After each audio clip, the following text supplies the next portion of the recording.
Hey, it's Hugh Hewitt, and when I want to know what's going on with the Cavs, the Browns, and the Tribe, I tune into Sports Fix. You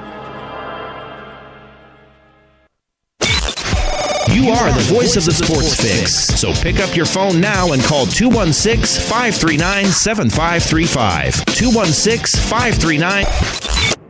Hey guys, talking about using our platform, society, and everywhere we go, bullying there's nothing worse than any person, big or small, strong or weak, adult or child, feeling picked on, pushed around, vulnerable, and victimized at the hands of a bully. Change comes one person at a time, and my good friends at No Such Thing as a Bully are working on skills and techniques and ways that we can all change and make things better for everyone. Find out more at nosuchthingasabully.com.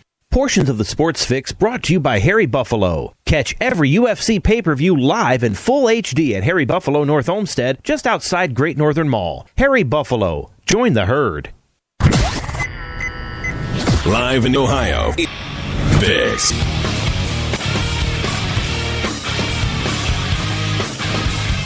And off and running. Away we go. Let's kick it off another week here on the Sports Fix. Welcome in, you guys. Are you jamming or not? I know you're not. I know it was an ugly, at least yesterday was an ugly day yesterday. But, hey, the Buckeyes played on Saturday. And, hey, guess what?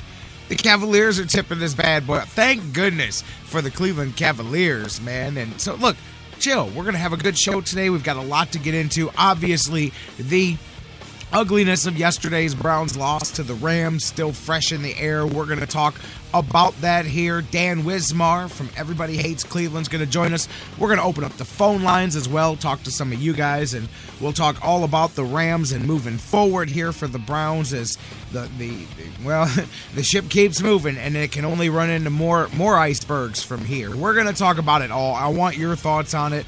Of course, the Buckeyes, did they get back on track a little bit? It was Rutgers, but JT Barrett back under the center, back in the saddle, doing the quarterback thing. Your thoughts on that? I'm going to talk to Dan Wismar about it. The World Series is set, the Royals and the Mets, and it appeared actually that it was destined to be because the TV monitor had the graphic a few innings earlier the other day. I didn't know if you guys noticed that, but we've got that. We've got basketball season tipping off, guys. We have got a ton of things to get into today. A weekend to catch up on. Dan's gonna be here. You're gonna be here. I'm ready to rock and roll. I don't know about you guys. I know about you guys because that's why you're here. Let's do the Sports Fix thing. Welcome in, you guys, to the show. I am your host, the Big Daddy on the microphone, J-Rocc. Jerry Myers here with you, and this time, all right, man, I'm going to tempt fate here and tell you that we should be good moving forward. As I said that last week when we came back, as we had rebuilt the infrastructure and the bandwidth and everything here and got what we thought was the end of the technical problems behind us. Still had a little bit more to deal with. That's why we weren't here on Friday before the weekend. There is, I'll tell you what was funny too is I had the tech here working on things, and he comes down. And he comes into the studio, into the mothership, if you will, and he goes, "Wow, you've got a real deal down here. You got a studio going." I said, "Yeah, this is where the magic happens." I said, "Matter of fact, there's a couple thousand people mad at you right now from here." And he's like, "Me? What did I do?" I said, "That's just it. We're not on the air." I said, "In 15 minutes," this was before the show on Friday. I said, "In 15 minutes, I'm supposed to be on the air, and clearly this is not happening today." So, yeah, you got some people that don't like you right now, man. But anyways, he was impressed with the Sports Fix studios. But we've got things rocking and rolling, and I do think that we're good moving forward now. So, that being said, we'll try this again this week. We've got a lot to do. I'm going to have some fun. I'm feeling good today, even though, as we said, yesterday is what yesterday is. But welcome in, you guys, across the Sports Fix Radio Network. I am your host, the Big Daddy on the microphone, J-Rocc, Jerry Myers. Call me anything you want. Be careful what you call me before dinner. But other than that, call me. Glad to have you guys here each and every day when we do this thing, whether you're listening live on TuneIn, Tuner, Mixler, all of their respective digital mobile applications on the real mothership, the home base, the sportsfix.net. Make sure, as I always say, that you bookmark it if you haven't. If you're new to the show, it's a great place that if whatever site you're listening to on, for some reason, doesn't have that day show, it isn't working, whatever, the feed's down, you can always get it live right there on the sportsfix.net as well. Shout out to the thousands of you guys listening on digital delay around the world, 24/7, all over the place. On sites like iHeartRadio, the world's largest internet radio service, on iTunes, on Stitcher Radio, on all of the various places all over that you guys do the thing. I thank you guys so much for feeding us, subscribing us, podcasting us, downloading, listening live, whatever you do. Thank you so much. I call it getting your fix, and without you guys, ain't nothing going on here but me talking to myself. You guys talk to me. Holler at me today, all the things going on, and I want to hear from you about the Browns, about the Buckeyes, Cavaliers season. What are your picks for the Cavs tipping off today? We're going to talk about that and preview the NBA season, because by the time we're back on here, they will have begun. Hit us up on the phones, 216-539-7535. Yes, the Browns game too. You want to talk about that? Hit us up on the phones, 216-539-7535, 216-539-7535. Browns takes, Cavs predictions, World Series, all of that going on today. Buckeyes, JT Barrett, 216-539-7535. Facebook, Twitter, email, always the easiest way to weave yourself right into whatever conversation we're having. Facebook.com/The Sports Fix. Twitter at The Sports Fix CLE. Email us, The Sports Fix at AOL.com. Again, Facebook.com/The Sports Fix, or just search your search box on Facebook for The Sports Fix. Twitter at The Sports Fix CLE, at The Sports Fix CLE. Email The Sports Fix at AOL.com, and we're gonna get to them here momentarily. We're gonna get into them much more extensively later on. The Browns, I'm positive that the phone lines will be wanting to address one of those. Before we get into anything else, man, tough news coming out of the NBA over the weekend, coming out of Minnesota. Flip Saunders. Of course, from Cleveland. Many of you may not know that. Many of you may know that. But from right here in Northeast Ohio, and a high school star, went on to star in Minnesota, and then a great coaching career that started back in 1995. And, a great figure, definitely in basketball, representing our area, all of that. And it's just another example of how quickly something like cancer, lymphoma, Hodgkin's, however you want to put it, it's all in the same family. And look how quickly it just gobbles things up. I mean, what was it? June, maybe, that word had come out that he was initially diagnosed, but he was diagnosed and they say it was treatable, and he was planning on continuing to work while doing his treatment and all of that. And then this weekend, it was a very quick couple of news bits. I think it was early Friday, the news came out that plans had changed, health had changed for the worse all of a sudden, and that Flip Saunders would not be involved at all. That's when you knew that it was something bad was coming. But I think even then, who anticipated less than 48 hours later that he would have passed away from that awful disease? And there it is, Flip Saunders has passed away here. I just... we talk about it all the time. I obviously have mentioned, I've personally had many people involved, all of us out there. It's the one thing, it's one of the few things in this world that ties us all together, no matter how different all of our lives may be, is the C word, man. And I'm not talking about the one you're not allowed to say on TV, cancer, man. It's a nasty thing.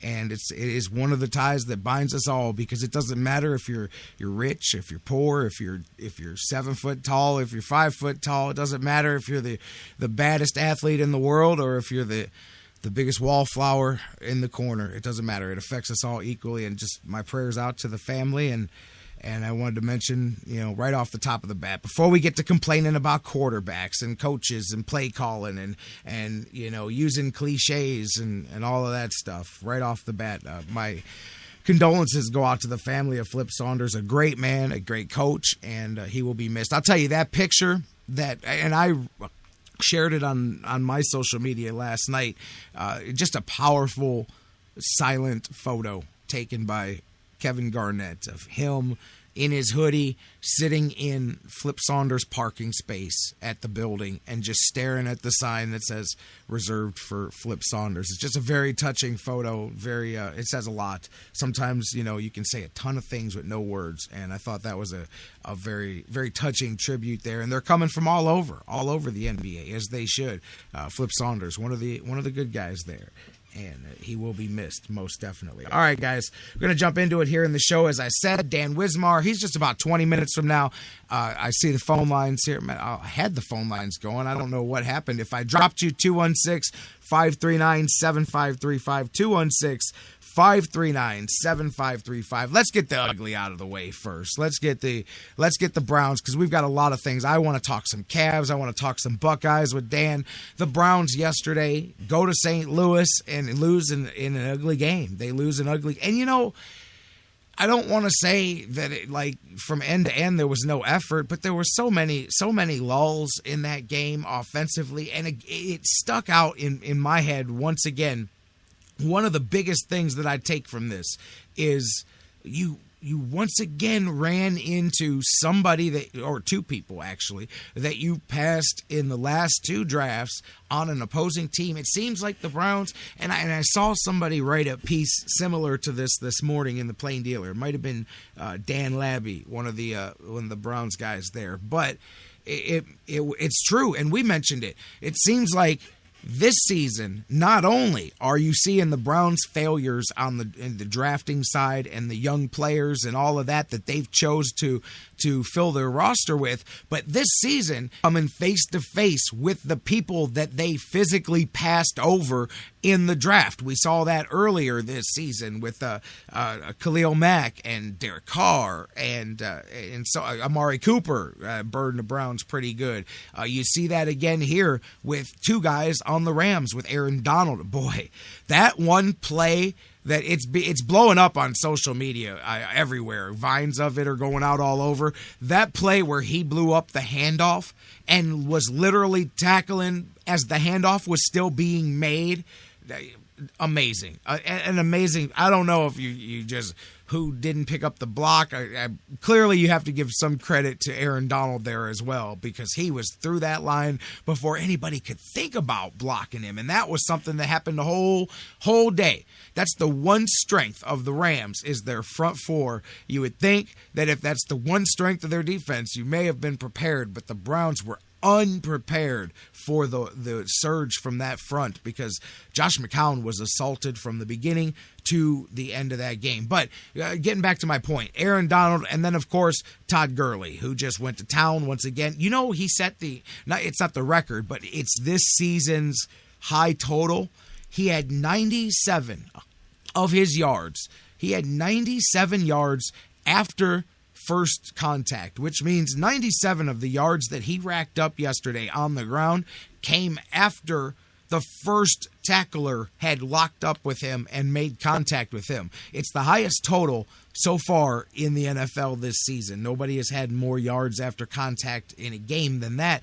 That speaks volumes. I mean, nearly 100 yards after contact, after the first player stepped up and went to make the tackle on you. And, for the most part, in the first half, the Browns were doing a good contain on Gurley. He had the one run, but they had done some good job of going, or at least it showed that their initial scouting was good, because they had a few plays sniffed out. They were able to get some stops there, but as they continued to go with it, he showed why he was just an absolute beast and why he was taking top 10 like he was. But, there's another two guys, and it just seems like the Browns have seen face-to-face their own mistakes and the people that they passed up on at the same time, which makes it double whammy as far as the failures in the draft. Obviously, as we know, even if as many people are talking now, clean slate, do they ship him out? I do believe that Mike Pettin is an absolute dead man walking. I'm hearing from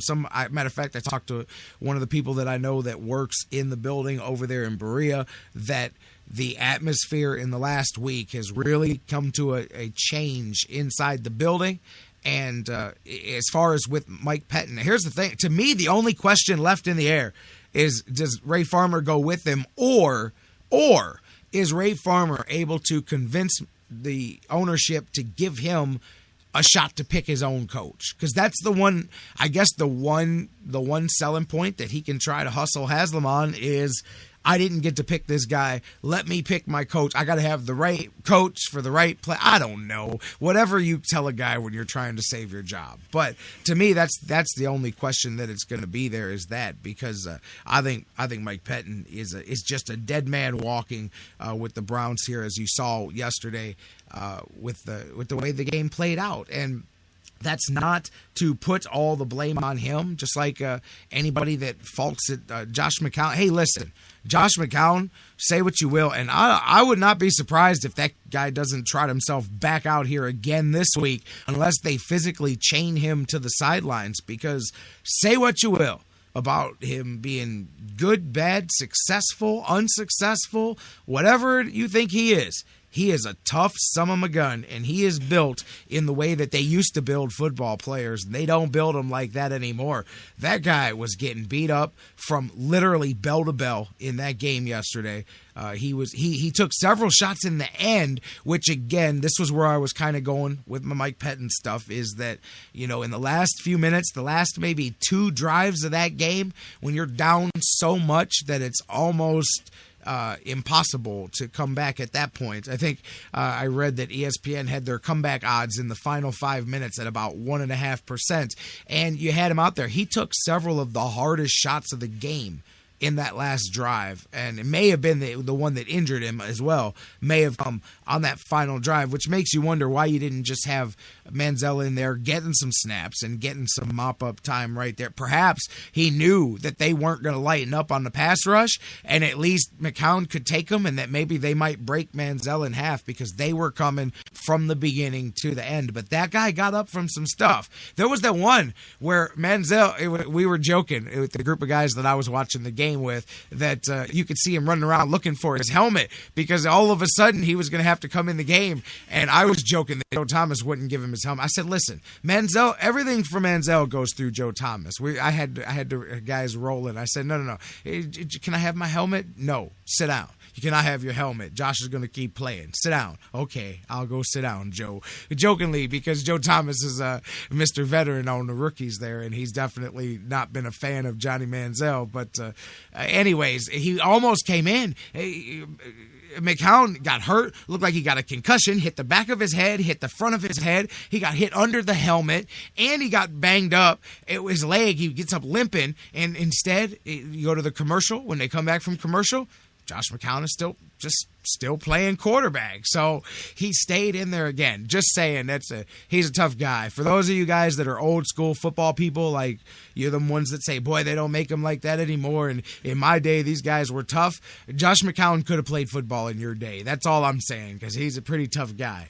Very, very much impressed by that. That being said, you had to be tough because he was getting mauled, and that's what kind of goes back to Mike Pettin once again. Every week you come out with a few questions more and a few questions more and a few questions more, and there's some more right there. Whether it's, hey, why did you leave the guy out there to get beat? And honestly, I would not be surprised if what I jokingly said is kind of the true test of it. It's like, hey, he's bigger, stronger. He could take more of it, because as you saw, last drive of the game with the lead, it was impossible for the Rams to lose, and they were still pinning their ears back and going after the quarterback. They even remarked about that on the television, how, man, they weren't laying back in a prevent. They were bringing the house and saying, you know what, we're going to make sure that this thing is over and that they don't even get another sniff at the end zone here. So perhaps that could have only led to bad things happening for Johnny Manziel there. Maybe that's why. Either way, they were coming at it, and that's part of it, man. If you looked at the Rams coming into the game, anybody, we talked about it last week. You guys, though, you watch all the pregame shows on the different channels. You guys all have your different people, whether it's, ESPN, Fox Sports, whatever it is, Yahoo. They all say what? The Rams had a good front rush. They can get after you, and they've got Todd Gurley. And that's it. That's the extent of what the Rams are right now. The Rams are what the Browns claim to be but the Rams are much more closer to it than what the Browns want to be. They're a team that wins on defense and running the ball because their passing game is awful. Their passing game is not there at all.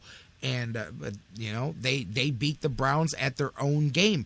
And when you lose, look, even cats like my man Bruce, he doesn't like the Browns. He revels when they lose. We joke about it all the time. No matter whether you think like that or whether you're the biggest hometown supporter of the Browns and this, that, and the other thing, it's one thing when you lose. Say what you will. Last week, that is an overtime loss, a tough loss against a good team that's undefeated. Games like that are different ways of looking at a loss than games like this because you have a team that's so equal to yours as far as the same place in development. That's a team that's practically the same record as you, and they're built exactly the same way. A completely won't blow you away offense at all. Supposed to be built on the running game and built in the defensive side of the ball. And as I see Bruce there in the chat room, absolutely. Throw in the fact that you commit penalty after penalty throughout the game, the turnovers from the very beginning. Not a good game for Travis Benjamin at all as he blew the block. Everybody puts the heat on Gabriel for that first fumble of the game that was a touchdown that led to the first score there. That was Benjamin that blew the block that led to that happening. And then Benjamin blew his own fumble later in the game when the Browns still at least had a shot and they were working on a drive to come down. And that's what you saw. The offense would get out there on the field. They'd get something moving. They'd get 2/3 of the way down the field or whatnot. They'd start moving their way down. Penalties, turnover, whatever it is, something to shoot themselves in the foot each and every time. No running game at all against that front. It wasn't happening at all. And there you go. But so you look at the turnovers. You look at the mistakes as far as that goes. You look at the penalties. You look at all of those self-inflicting things. And then you have it happening against a team that is very similar to yours in stature and in the place in their building and their rebuilding, their progress, whatever words you want to use that it's at. That makes it come out and look a whole lot differently, especially when it's as non-competitive as it is. I mean, 2 field goals is what you put on the board here. And again, against a team like the St. Louis Rams. Meanwhile, they were able... Think about that. At the end of the first quarter, the Rams had, I think... What did I read? They had 3 offensive yards and a 10-point lead. The way the game started. And there was no... Even think about that. That fumble touchdown was more points than the Browns were going to score. That was enough points for the Rams to win right there on that turnover that you had right there. And then now, of course, and I know Dan's going to get in on the conversation here, and we're going to open it up and expand more upon it, but now it just gets more however you want to look at it. Hey, how about this? Talk about things being Brownsy. How about this? Johnny Manziel, who came in for the last few plays yesterday, he did come in when they finally beat up McCown to the point that he was beaten senseless. So, Johnny Manziel, your backup quarterback, it's been 2 weeks since his issue with the Avon Police Department, and we've talked about this for 2 weeks now because it was 2 weeks ago today that incident happened. This is the Browns, just the Brownsy way of things happening. 2 weeks. NFL has not called that man into the office yet to talk to him about what happened. Now, in a week where Josh McCown may be injured and may not be able to play this week, although I say he's going to be like Frankenstein. He's going to put the bolts back in his neck and he's going to go back out there again. But, by the way, am I the only one that thinks he looks like a Frankenstein hybrid of Dolph Lundgren? He got up the one time with the helmet, and I'm like, doesn't he look like he's just going to say, if he dies, he dies? He looked just like Dolph Lundgren. Looks just like Ivan Drago. But anyways, I think he's going to be out there unless there's some damage to the shoulder. That's what I think we'll have to wait and see is what the MRI comes back, because there may be some damage to the shoulder. But back to my point about the Brownsy way of doing business. 2 weeks, Johnny Manziel hasn't been brought back to the office, hasn't been brought in to the carpet, none of that stuff has happened. Now the week that his meeting with the NFL is scheduled is the week that he may have to prepare to be the starting quarterback for the Browns, and then may face discipline from the NFL. So wouldn't it be the Brownsiest thing possible that the NFL could have did this 2 weeks ago, could have did this last week, but they'll do it this week, and then the Browns will have to deal with whatever, Austin Davis and finding a third quarter, Connor Shaw come off the practice squad. I don't know, but it just seems like that's just, hey, look at it. 2 weeks to do something, and here's the week that may happen. So there's a lot of questions up in the air. Guys coming out of this game banged up all over the place. Andrew Hawkins got a concussion, got knocked out of the game. I agree. I see Larry Bruce, those guys in the chat room. I don't know how, when Hebe and Josh McCown, how he didn't have a concussion and get in the protocol, because he looked like he was on another planet there after a couple of those hits later in the game, especially in between the two times that I was talking about. In between the first time where it looked like Manziel was scrambling for his helmet, and then they told him to sit down, and then that drive stalled, and I remember seeing the concussion guys on the sideline looking at McCown, and he didn't come out then, played some more, got hurt some more, then finally they walked him off, and they just walked him off the field. They're like, look, we got to take this guy out of here because he's going to find a way to get back in this game. So they took him off there, and even then, those couple of plays that Johnny Manziel was in there, I was worried that he was going to get hurt because they were still coming after guys. He scrambled a little bit or whatever. I was joking, of course. I know you guys had to think the same thing, by the way. I said, well, watch, with this with 24-6 lead and 30 seconds left or whatever, watch the Rams drop back in a prevent so that people can go, look, Manziel just went 4 for 4. He's ready for the prime time. I don't even care about that. That'll be a question for later. But on a week that the kid may have to get ready to be the starting quarterback, of course, this will be the week that he has to take a day, go to New York, do a meeting, meet with the commissioner. Who knows what involves all of that. So just more to the soup here for us to continue to talk about, guys. I'm going to take a break. We're going to come back and get Dan Wismar in on this very conversation, talk about the Browns. By the way, do you guys agree? Is Mike Pettin a dead man walking? I think there's no doubt, but I go back to what I was actually told. This comes from somebody who works in the building in Berea each and every week, says in the last 6-7 days or so, there has been a noticeable shift in, I don't want to say the mood, but almost a chill, almost just a palpable feeling of tension in that building. And particularly, I had it brought to my attention that several people who constantly are seeing what happens in the building, there's been a lot of contact for the last year and a half on just a walking across each other in the halls type basis between Jimmy Haslam and Mike Pettin, the head coach of the Browns. And from what I'm hearing, the last week or so, last 5 to 7 days, that has been noticeably absent from the atmosphere there. A definite chill to the relationship between Haslam and Pettin, and that makes you wonder where Ray Farmer ties in. I do believe, because the schedule is not going to get any easier. You've got Arizona, you've got Cincinnati, you've got Pittsburgh, you've got a lot of things still to come on this schedule down the road. And I think that the Browns... even if they play better, would be hard-pressed to finish very much in a place where this isn't going to be the truth, you guys. And it is that I believe Mike Pettin's time is done already, and he's par for the course, and they all go. I think Ray Farmer rival mode. Can I convince Jimmy Haslam that I need a chance to pick my own coach? And I think that he could sell that last year. He scheduled, but he is going to get hurt by the started. When I mentioned that the Browns have come face-to-face this year's in the draft. Hey, look, Justin Gilbert Manziel's not playing. Hey, look, this guy's not giving you that much impact. It's now, look at that, and look right across that we could have taken in the same spot, and those are what Jimmy Haslam's seeing. That's what I mean. Jimmy Haslam is seeing that. Jimmy Haslam, if nothing else, we can all agree, he's very much a hands-on kind of guy, at least as far as knowledge, whether it's telling people what to do, I don't know how much of that he does. Point being is I'm positive that Jimmy Haslam knows all the names of the people that we were looking at in the first round of the 2013 and the 2014 draft. So when he sees Amar, when he sees Derek Carr or Todd Gurley or whoever go out there, he remembers, oh man, I remember we talked to that kid last year. We were really high on that kid last year. I wonder why we didn't draft him.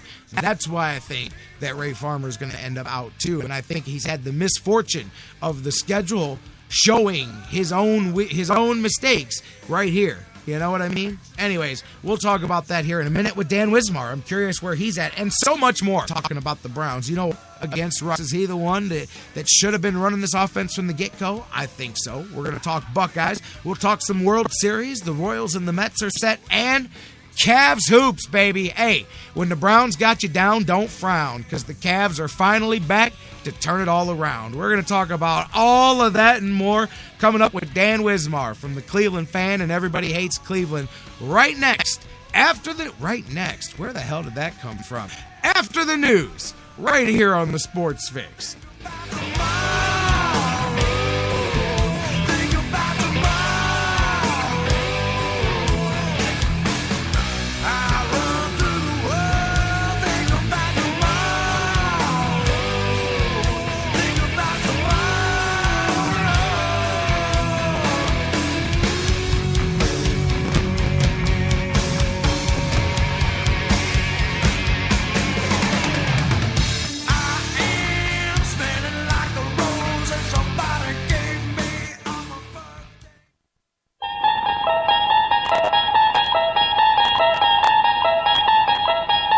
You unlock this door with the key of imagination.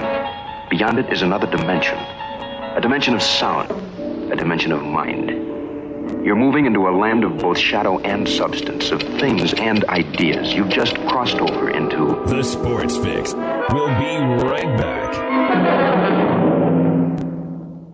Hey guys, before we go to the break, I want to talk to you a little bit again about our good friends at Harry Buffalo North Olmsted, the UFC, the Ultimate Fighting Championships, some of the hottest fights in the world today. Each and every one of their huge events, Harry Buffalo is one of the UFC or they are easiest and much. There's combined into one unbelievable sandwich. You have got to get a bison burger while you're there. So whatever you're looking for, whatever day of the week, Monday through Friday, Saturday, Sundays, there's something for you at the Harry Buffalo North Olmsted, just outside Great Northern Mall. Check them out today. Harry Buffalo, join the herd. It's an addiction. The Sports Fix. We'll be right back. How to be a great dad in 15 seconds. Bike ride, go fish, walk in the park, phone call, milkshake, play catch, picnic, fly a kite, tell jokes, laugh, talk, read a story, tell a story, bumper car, swing set, bowling, pillow fight, cut loose, stay tight. Whew. Because the smallest moments can have the biggest impact on a child's life. Take time to be a dad today. Call 877-4DAD-411 or visit fatherhood.gov. Brought to you by the U.S. Department of Health and Human Services and the Ad Council.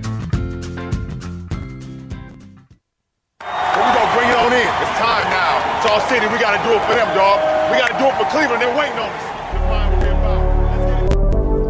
us. Every single night, every single practice, every single game, we got to give it all we got because they're going to ride with us. Everything that we do on this floor will because of this city.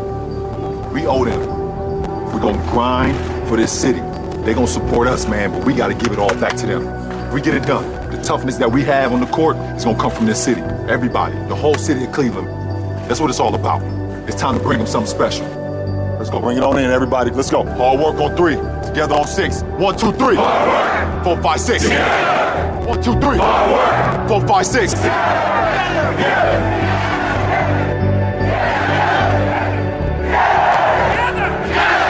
all us. Cleveland on 3. 1, 2, 3.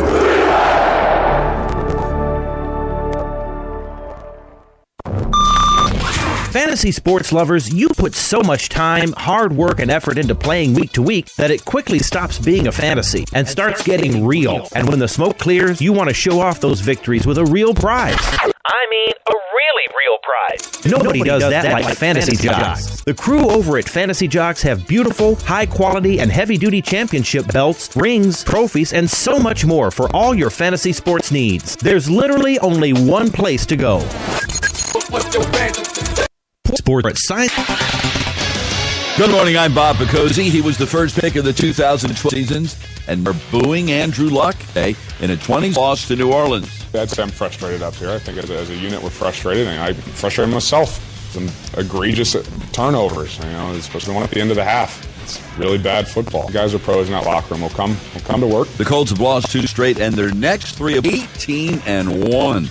Only one team in the NFL is averaging more points per game this season than Arizona. The 4-2 Cardinals. Foster undergoes an injury to his Achilles tendon. According to multiple reports, the tendon is torn. It's the eve of the opening night in the NBA. Somber note with yesterday's death of Timberwolves coach Flip Saunders at the age of 60, diagnosed with Hodgkin's lymphoma. Clubs with 10 delicious chicken and bacon ranch, favorite crisp veggies, all on fresh. Every WWE and you.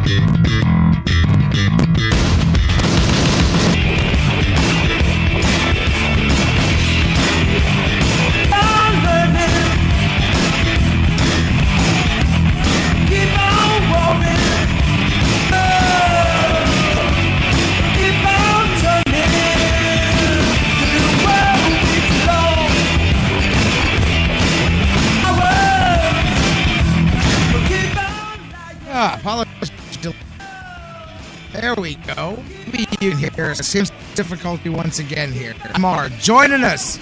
He was on the hotline, and it keeps dropping. Call comes up here. I cannot tell you what in the world is going on, and we're live, and we're doing it. So welcome back into the Sports Fix. As you can hear me, of course, enjoying the moment. J-Rocc back with you guys here as we roll up momentarily here on the hotline, one way or the other. I'll get Dan in on the conversation. You guys can keep it going as you have been. I'm going to read some of your comments here in a moment from the Facebook, from the Twitter. Keep your comments coming in across the social media. Facebook.com/The Sports Fix.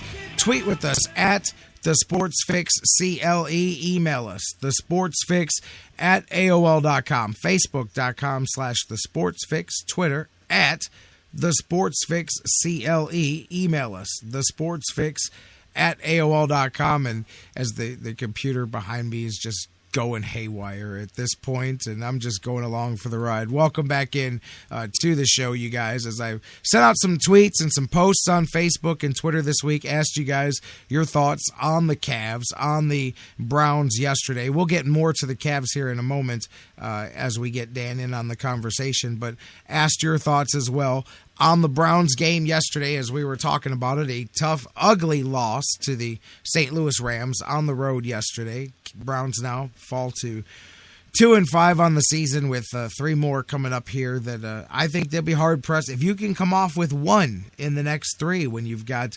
Arizona, Cincinnati, Pittsburgh. I mean, if you can get one of those, consider it a good day. So, I mean, you're looking at being 3-7 at that point, heading into the bye week, and it doesn't get any better from there for the Browns. So, anyways, asked you guys your thoughts on Facebook, Facebook.com/The Sports Fix. Several of you. Jason Kidd, a new general manager. Well, that may be exactly what Smiling Jimmy Haslam's thinking as well. Craig chimes in. Craig Ashbrook, awful coaching.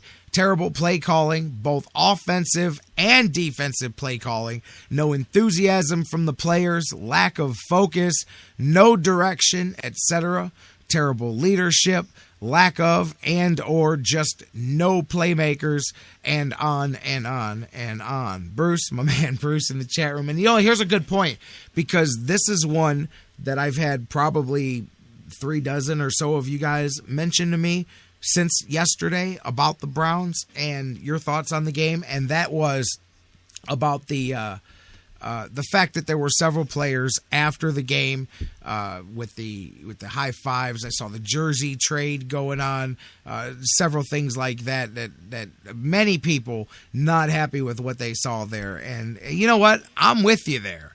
I'm with you in heart and spirit, but we've talked about it many times. This is a different player This is a different player's age, and they look at it much differently. Some of them get geared up for battle, and they get their mindset and all that the way you would like it. But many others, they don't see it that way, and they see the guys across the field as their buddies. They may have went to school together, as was the case, by the way, with the jersey swap yesterday. It was a couple of Georgia guys out there doing the jersey swap. But anyways, I agree with you, Bruce, in the chat room. I 100% agree with what you just said as far as when you just got your ass handed to you, you should be pissed off. Matter of fact, we talked about that with Byron Scott and the Cavaliers a few years ago. And matter of fact, I'm talking to Dan Wismar here trying to get things worked out now. But we talked about that with Byron Scott and the Cavaliers a few years ago when remember the first time LeBron came back and they're whooping on the Cavs and cats are high-fiving and smiling at that kind of stuff. Those things, definitely. And I feel you. And that's where I'm at. But I think that, and here's the thing, is I've had as many fans mad at me in one direction as in the other. Some of them saying exactly, well, J-Rocc, you're being too old school about that, man. These guys don't look at it that way. Oh, I agree, but I think that optics is a thing, as we've mentioned before, and that's something that a lot of people hit me up with, not happy to see, and I think you tie that in to the sloppiness, to all of that. Why do you think people don't just go, oh, this team just doesn't care? It's not like they just say that because the team loses, or anything like that. Things like that are what allow people to go, man, this team doesn't care if they win or lose. They're just out there cashing a paycheck, et cetera, and so forth. And when Dan joins us, I'm sure that we'll say, we've talked about this before, and it's not like every single one of these guys is actively going out there and going, ho-hum, nothing to see here. Let's see how I can not win, how I can attempt to not. But at the same time, some of them are. Some of them absolutely are what I like to call paycheck players. And I think that that's the case of what you see there. But I don't think it's a problem that's just indicative of the Browns. I think it's a problem that's indicative of a bad team in any sport. You know why? Because the fact that they are a lesser team, the fact that they are a loser, whatever word you want to use, the fact that they're down on their luck means that they have to be less selective about the type of... They don't have to be. Let me correct that. They choose to be less selective about the type of players they bring in because the talent level is not at the top. So when you're looking for free agents and you're going out there, well, obviously tier 1 free agents aren't coming here or coming to your franchise. And I don't just mean the Browns. It doesn't matter. All the sports have the bottom third of the league, and the top players are not going there. That's just not when LeBron James was a free agent, it was Cleveland, it was Miami. It wasn't, hey, maybe he'll go to Minnesota and prop up the Timberwolves because they can give him a max contract. That's not the reality of it. So when you're on that second tier or third tier and you're looking to sign free agents to upgrade your roster, that's where you bring in guys that have whether it's the tendency to coast, whether it's the guys who have the character issues, the thing that you will overlook because that's the highest guy you can get for the need that you have, but a quote-unquote stable franchise or a good franchise, the New England Patriots or one of those types of franchises that you point out as your model franchise. They don't need to because the same level of talent or higher. And that's where part of that comes from, because you'll notice that this is a thing that it's not that many franchises, not all, because some franchises kick the losing and make it happen from scratch. But many of these franchises, they don't go through seasons, they go through multiples. Now, I think the Browns make an art form out of it here, but the point being is that, and I agree. Oh, no, Charles, that's the backside. That's the reason why the Browns, and Charles just hit me in the chat room with the draft side. That's the reason why the Browns are stuck in a 15-year cycle instead of just a 5 or 6 year cycle. Because if you're drafted halfway decent, if you're just drafting halfway decent, you'll pull your team up by default through the young talent that you're bringing up, even if you're hitting and missing on your free agents or you've got some sketchy characters coming in or some things like that. And when you're whiffing them on both ends there, that's where you're nailed. But my point is that it's not just it's just a Cleveland thing. It's a bad franchise thing. It's a losing franchise thing where you end up with the bottom part of the roster. You'll end up with guys that are coasting, that are sliding, that really are there because they've been around, especially the more veteran guys. They've been around the league. They know what the expectations are in certain places. They may feel like going through a harder training camp than others. They may feel like going through, you know what, I'm not even going to mess around with him on the cell phone. We did to get him in, deal with this Skype problem later because I want to know what I'm saying. This is, in general, something that I've heard to keep coming back to the Browns, but I believe it's a losing, and that is the mythical losing culture that people talk about. That is that culture right there, and that's what has to be swept through. I'm going to make this work. Don't mess with me today, Karma, because I'll make the mojo happen. Dan Wismar, are you with me on the Sports Fix? Hey, I'm all right. I can hear you. Can you hear Dan? I can hear Dan. If everybody can hear Dan, we're rocking and rolling. How are you doing today? I know you've been listening along online. We've had some trouble connecting, but have you heard what I was talking about here for the last few minutes? And do you want to just kind of jump in on that, where I'm kind of saying, about the culture of a losing team and how you will get some of those guys on your roster? It's a natural thing because they're looking for the place where the expectations aren't as high. So there'll be some cracks to be found until somebody comes in and, like the external, all the cracks open, puts poison in all the little things that the insects go hide in, so that you can finally tear it all down and build the right culture. You mean wave Dwayne Bowe? Hey, there's one. There's one. Yeah, you're right. Although I don't. The whole laughing after the game thing that bothers fans. But let's face it, especially you talk about the NBA example, and you see that all the time after every game, even playoff games. These guys embrace. They basically say, "Hey man, we won, you lost, but we're all millionaires. So let's enjoy life." A little bit different in the NFL. Everybody's not a millionaire, but I don't put a lot of weight on guys after the game shaking hands with the opposition and embracing and maybe sharing a smile or a laugh. Doesn't bother me all that much. It's galling to the fan when his team just got blown out and played badly. Right. But it's hard to fault the players for a little camaraderie. That said, I agree that nothing will change culturally until someone comes in and instills a new culture. And that's why sometimes the new broom sweeping clean is not the worst thing that can happen, even in a franchise that's starved for continuity and consistency. And Dan, you've been saying that, we've talked about this for weeks now, as you can feel the tide building in this. And you said you've swung over from being in this side of, hey, we want to keep things stable. We want to try to keep things, not blow it up all the time, to where the last few weeks you've kind of said, hey, I'm not against it anymore. I'm starting to more and more start to think that that's not the worst idea. And I wonder, I don't know what point you started listening, but I was talking about, I'm 100% sure at this point, barring literally a 7-game winning streak coming up here or something crazy like that Mike Pettin will be the next former coach of the Cleveland Browns 3 months from now. I'm just thinking at this point, it's just a matter of, can Ray Farmer find any way to sway his job? And I think the fact that we're coming face to face with his own mistakes in the draft is going to seal the deal on him even more than anything else, because Jimmy Haslam is seeing these other guys that we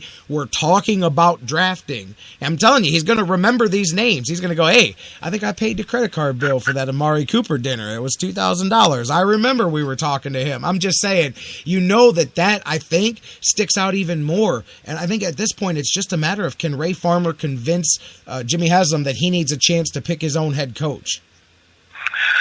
Well, I kind of look at it the opposite way. I kind of look at it as, Ray Farmer is the one who is going to get fired for sure. Okay. And the reason that Mike Pettin will not be here is because it would be unfair to the new general manager to say, here's your Right. head coach, Right. new GM, and you couldn't get a new GM to come in and take the job under those conditions. So I have friends who like Pettin still and want to keep Pettin, and I am just afraid, even though I in part agree with them that there's some things to be liked about him, that he will become a casualty of Ray Farmer's demise, not the other way around. And while I'm on the Ray Farmer thing, all right, this loss yesterday is on players and Ray Farmer, not Mike Pettin.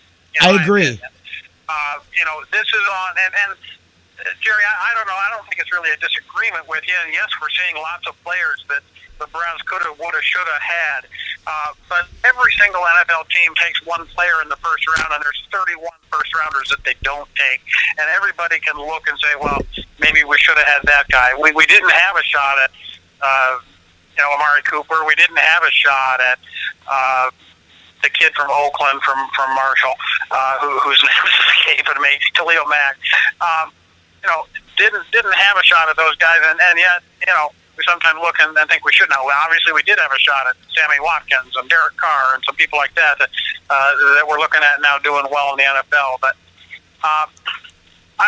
more when I say about the losses on Ray Farmer, it's on two wide receivers that, because they're not 6'2", 210, can't take a hit without coughing up the football. Oh, yeah. When you play Smurf wide receivers, and that's the direction we've decided to go in for whatever reason, when the trend is that the Travis Benjamins and the Gabriels of the world can't take a shot from a 6'2", 210-pound safety and hold on to the football.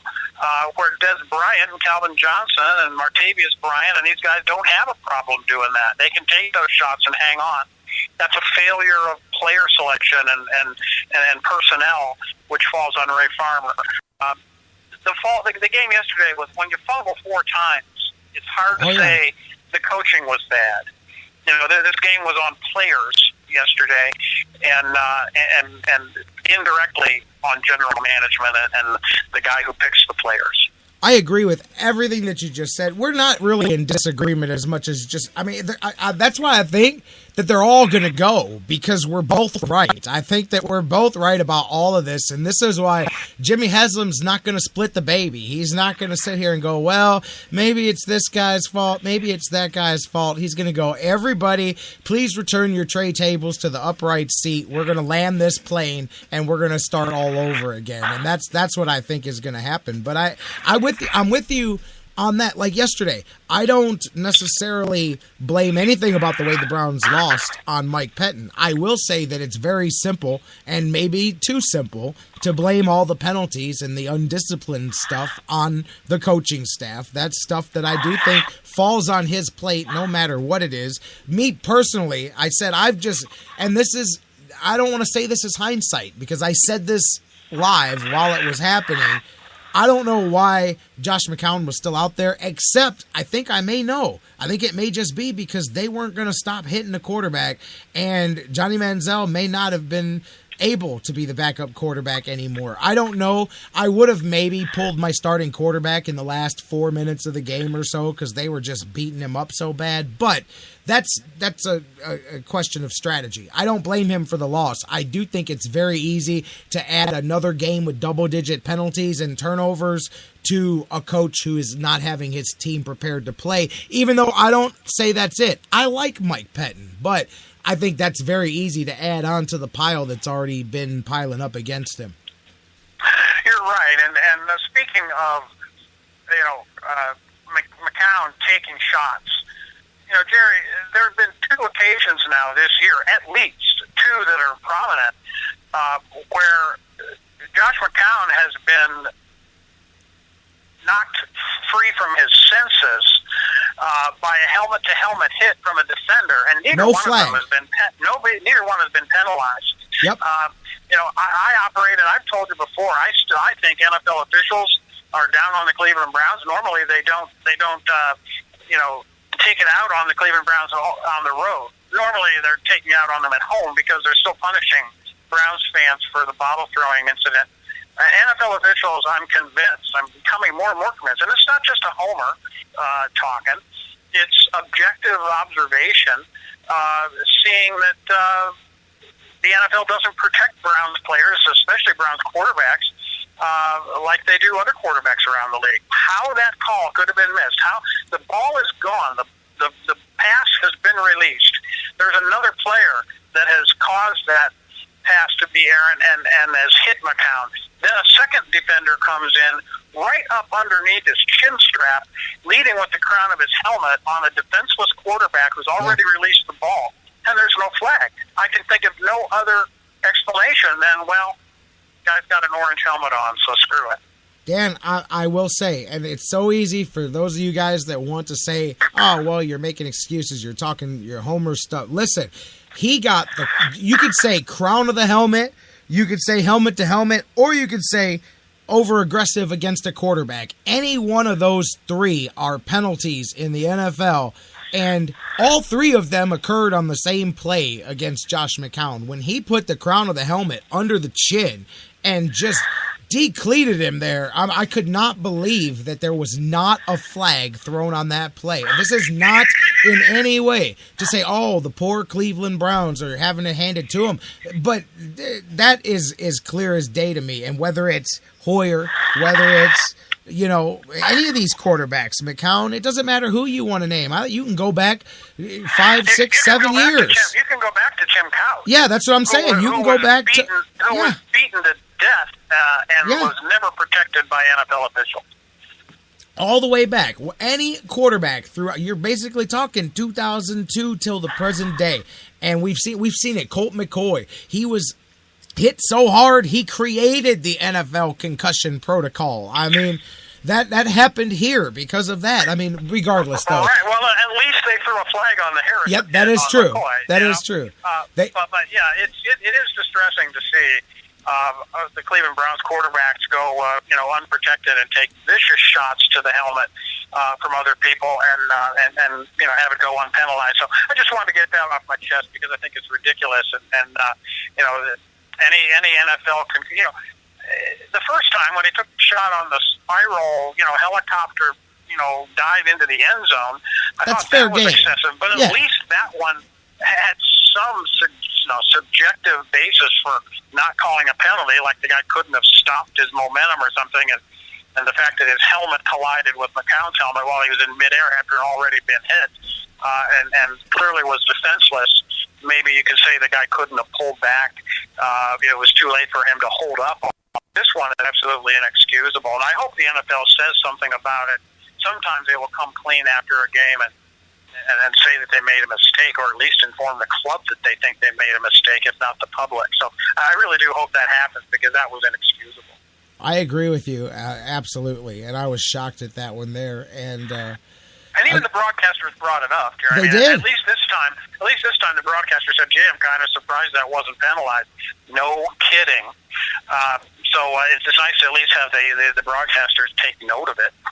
Yeah, I mean, I think they got the one earlier, and I was shocked that they threw that one. I said, oh, hey, look, roughing the passer. What do you know? I didn't know that you were allowed to call that against the Browns, but apparently... Jerry, I saw a GIF this morning on Twitter of the shot, basically where McCown gets shoved out of bounds, near the goal line when he's scrambling down there, the one where he ran and hit the wall and fell to the down. wall. Yes. That sort of, and presumably, I don't know for sure, but presumably that's where he hurt his shoulder. It's a shoulder injury. Presumably that's where he hit it when he hit the concrete with his right shoulder. Hey, Dan. And so much so that he fell to the ground. That also clearly was, and it looks kind of ridiculous that he runs all the way, sort of. It's not, all the way to the wall and hits it, but those things are slippery, those surfaces, and the quarterback can't just stop. He's got his momentum is carrying him towards that wall, and he can't just stop or he'll fall on his butt, potentially injuring himself. So he's got to keep going. Then he hits the concrete wall. And everybody thinks this is hilarious, like this is some kind of a metaphor of the Browns season. No. But the bottom line is he was a foot or two out of bounds, or a step or two out of bounds when he was shoved. Yeah, Dan. By the defender, and no penalty there either, even though he ends up hitting the wall and hurting his shoulder. Dan, I'm glad you brought that up because I wanted to as well. I got into it with several fans who thought that was, like you said, hilarious. That was, oh, hey, look, this is the Browns and their quarterback, and we're just running into walls. Anybody that doesn't understand that has no clue what they're talking about. That was clearly a penalty. He was well into the white when he was shoved. Second, he is wearing football cleats with taped ankles. There are 8 feet of concrete surface between the field and the fence that you cannot plant, you cannot slow down, you're in cleats. If you've never worn cleats, you would not understand this, but there was not a chance in the world for him to. Do you think he's really that uncoordinated that he made it all the way 13 years in the NFL, yet somehow he runs into brick walls for no reason and falls? He could not stop, period. Bruce, you are incorrect. He could not stop for nearly 10 feet because of the concrete underneath him. Then he runs into the wall, falls backwards on the same concrete. I'm sorry, but for that, A, not to be a penalty is ridiculous, and B, for people to mock that would clearly show a lack of understanding of the situation because that was actually a dangerous situation. I guarantee you that had Peyton Manning or Tom Brady or Russell Wilson gone face first into that wall, there would be a lot more than just a laughing gif going around the internet today. Yeah, you're right. I mean, you can't breathe heavy on Tom Brady or Peyton Manning without a flag. So it is just a different standard depending on the PR value of the quarterback we're talking about. So I don't think that is just Josh McCown. A homer's view of it. And and I also think that NFL officials, even a decade, really are still punishing Browns, especially Browns fans, for the ball throwing thing. It sounds like a conspiracy theory, but I absolutely believe, even if it's subconscious, that the refereeing, that the Browns don't get a fair shake from NFL officials. I agree with you. I absolutely do. Hey, what does it matter? It's just Josh McCown. It's just the Browns quarterback, and they don't need one of those anyway. They don't have one anyway, so who cares? It's just the Cleveland Browns. So hey, let's get back to the game yesterday. Let's take that. Well, there's a lot of places we could go. Give me anything we haven't talked about first. Anything you said, hey, I want to talk about this tomorrow or whatever. Takeaways from the game before we go into the now what may come out of this. Well, takeaways from the game is just that, we're in the third quarter and it's still 10-3. We're basically one Taylor Gabriel fumble away from being tied in this game. The defense played well. Obviously they let Gurley get away from him, not once but a couple of times. And another takeaway from the game is Todd Gurley is a beast. Another takeaway from the game is we have average NFL running backs. We don't have Todd Gurley. So again, it gets to, when you see teams that have superior playmakers, and obviously he was a first-round pick, and defying the conventional NFL wisdom that you don't use first-round picks on running backs, they did, and it seems to have paid off for them. It was a big gamble because of Gurley's knee, but Todd Gurley is a beast. Let's face it, he was by far the best running back in college a year ago or 2 years ago before he hurt the knee. And, he's just an extremely good player and a guy that can help you justify taking a running back in the first round. Yeah. But in general, still, one play, one turnover, one fumbled pass. And again, you're right that Benjamin missing the block was a big part of that. But the bottom line is Taylor Gabriel, the Browns receivers can get blown up because they weigh 170 pounds soaking wet with bricks in their pockets. And they can't take a shot and hold on to the football. They showed that yesterday. McCown's 2 fumbles, a little bit different situation. But you look around the league and you watch the Dallas-Philadelphia game last night and you see Sam Bradford getting hit from behind, fumbling the football, doing the exact same thing. It's not something that's unique to Browns quarterbacks. The problem with the Browns is certainly not Josh McCown. I think we can fairly say that. If everybody had his attitude, his toughness, and we know that, over in Indianapolis, as I heard during the break, they're booing Andrew Luck. So, nobody's got a perfect situation at quarterback, even the guys that, they're already carving a bust for in Canton, like Andrew Luck. Oh, man. So it's, my takeaway is the Browns aren't that far away from being competitive, but they continue to be coached. They continue to obviously shoot themselves in the foot. It goes without saying that the penalties are killing them. The one drive early second half, I mean, it was First and 25. First and 25, and I said last week, Jerry, how many times in the game 2 weeks ago did they have a second and 12, 13, or 14 because of the, totally predictable pitch-back running play on first down, which defenses are waiting for. I counted another thing that I probably couldn't count on one hand yesterday when they had second and 12, second and 13, second and 14 for the exact same reason, or whether it be a pitch-back running play or a little swing pass out to Duke Johnson in the flat that gets nailed for a 5-yard loss. They did finally, early third quarter, Jerry, do some quick hitters to Crowell, and he picked up good yardage on them. They didn't do the pitchback. They did sort of a standard belly handoff up the gut and had some good success with it. I'm glad to see that they have that play in the playbook. I won't have to concern myself with that anymore. It's there when they want to call it. And maybe next time they're 1st and 10 on the opponent's 39 in overtime, needing a field goal to win, they'll remember that.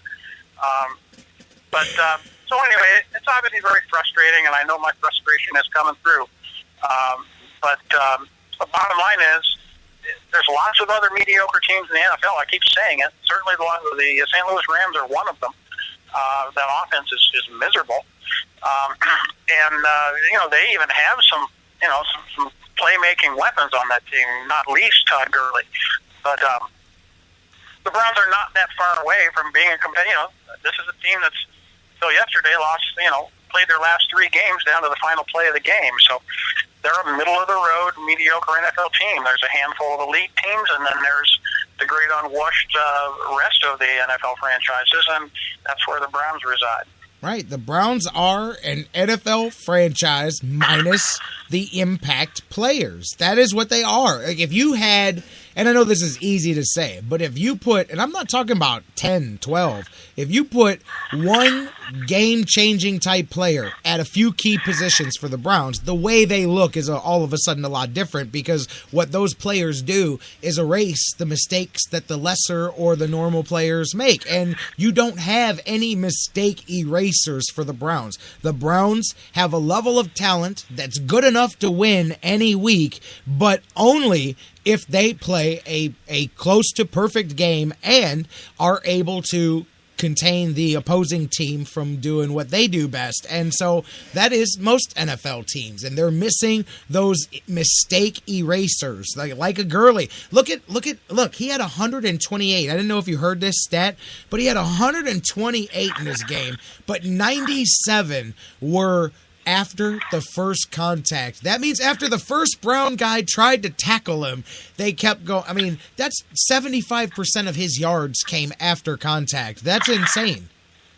Yeah, it is, and it's a little bit skewed because, 55 of them came on the one play. Yeah, right. So it's a little bit misleading. But yeah, you're right. The guy's tough to bring down, and we had, our guys Whitner, and he wasn't the only one bouncing off Todd Gurley on his way down the field. But that's what a guy with that kind of size and ability will do to you. So, you're right. We don't have game changers, scoreboard changers, playmakers, whatever you want to call them, on offense.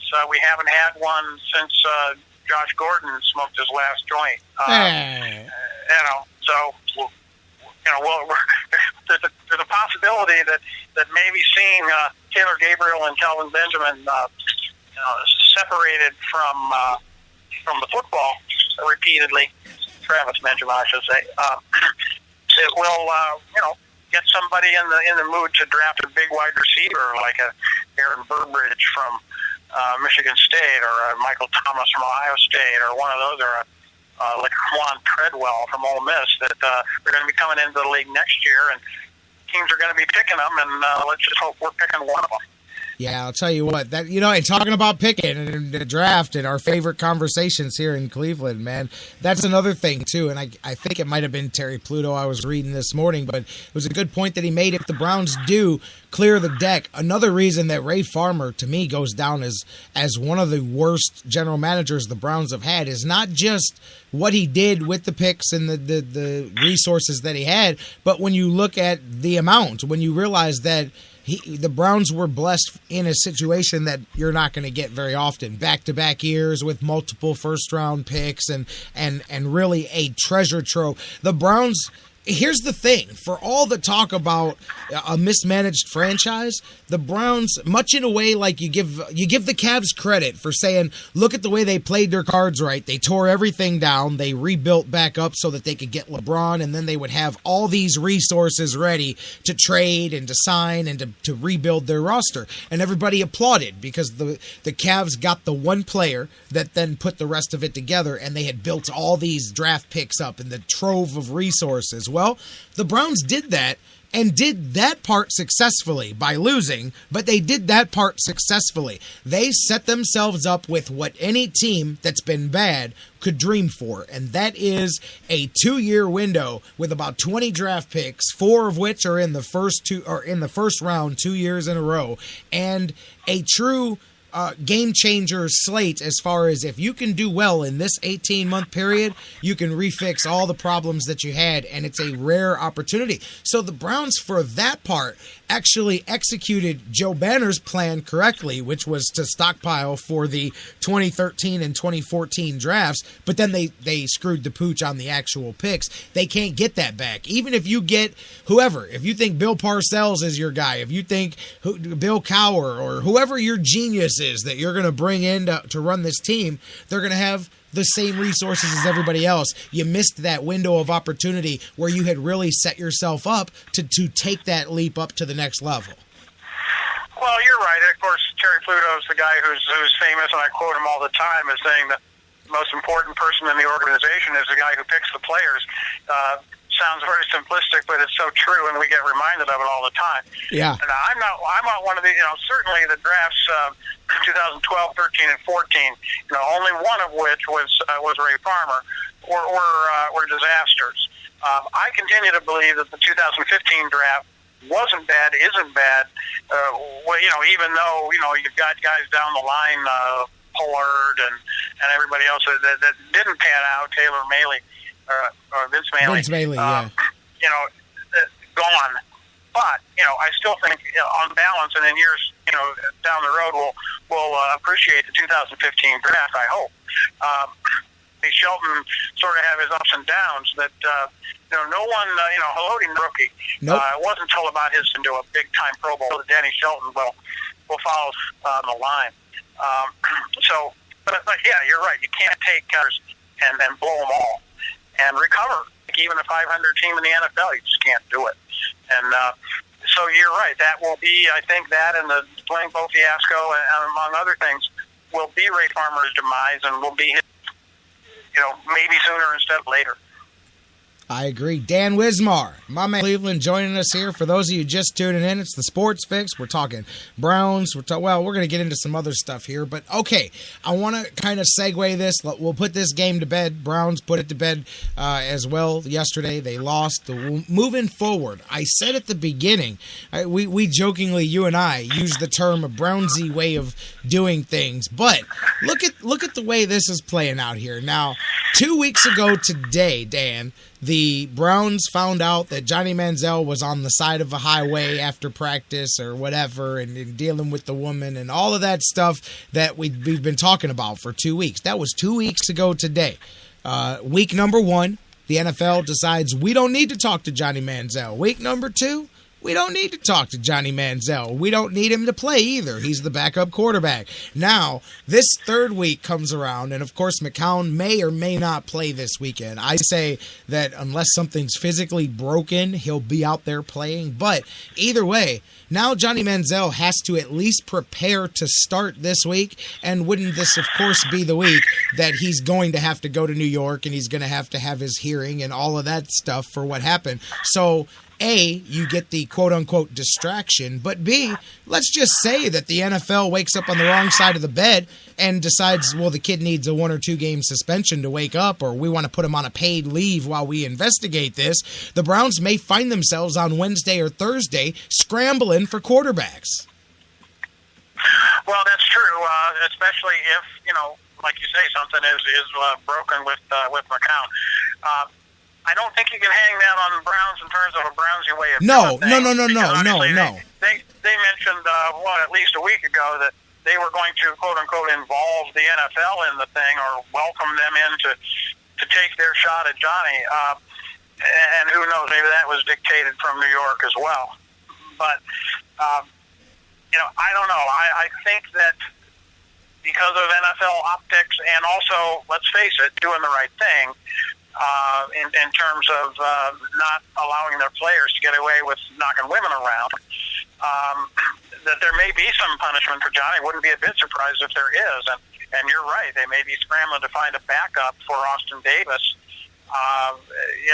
to start the game this week. So stranger things have happened, but it wouldn't surprise me in the slightest if Manziel is knocked with at least a week or more. Mostly because there were photos. We found out in the Ray Rice case how important video is. And video. And how influential it is, how influential social media is. That if you heard that, Johnny smacked his girlfriend, she said he hit me, that's one thing. Seeing a picture flying across the whole country on Twitter of her with a red spot above her eye, that's something else entirely, and people react to it, and the NFL is scared to death of stuff like that, and they will react differently than they would have had there been no photos. Dan, it's not just that. They have the dash cam video, and they have her on video saying the words, he hit me. I mean, say what you will, but that's going to be an issue to be dealt with. And here's the other thing, and again, like you said, this part is not the Browns' fault. But here's this part. Mike Pettin was asked after the game, if something happens, McCown can't play, well, Manziel will most likely be the backup. I think that he's almost painting himself in a corner, because to me, the fact that you've already been we know the journey of Johnny Manziel to this point. I just think, boy, we're going to be trying to prep him up. That's the last, here it goes, it's like the distraction is right there waiting for him.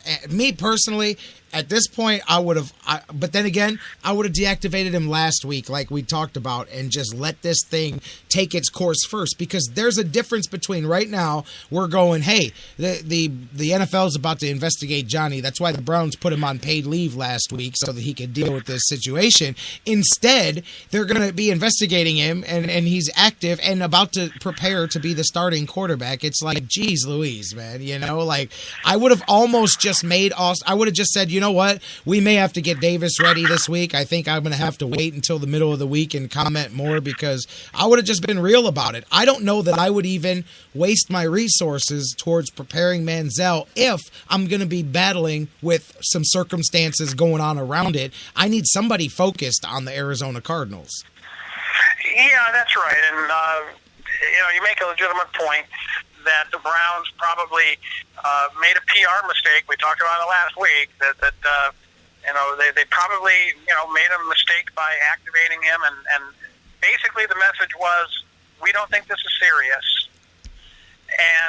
Or we're going to let the NFL deal with this. Well, they could have been a little bit more proactive. They could have done their PR a little bit better and anticipated some reaction and deactivated him from the game he wasn't going to start or more likely play in anyway. And it's not like you don't have a different quarterback in Austin Davis that you can prepare to be the backup for last week's game. So I think that was a mistake, and you're right. It'd be nice to have you and I have seen enough of Johnny to know that, we're not dying to see him play the rest of the games this year so that we know what we have. We already believe we know what we have. We're wondering what Austin Davis has, and frankly, would much rather see him if there's going to be some quarterback experiment during the rest of this, fading season, that we'd like it to be Mr. Davis, not Mr. Manziel. I agree. Hey, real quick, while we're just something we were talking about earlier, did it surprise you I know you play until the final whistle, but it did surprise you how hard the Rams were still going after the quarterback on that final drive with like a minute left in the game and a 20-point lead or 17-point lead, whatever. I was shocked. Even the announcers on TV said, man, you would expect a team to be back in the prevent, but these guys are dialing it up. It was like they were mad at the Browns for something at the end of that game yesterday. Well, it doesn't surprise me at all that any NFL player on any NFL team, given the opportunity to take a shot at Johnny Manziel, is going to relish it and take it and go all out for it.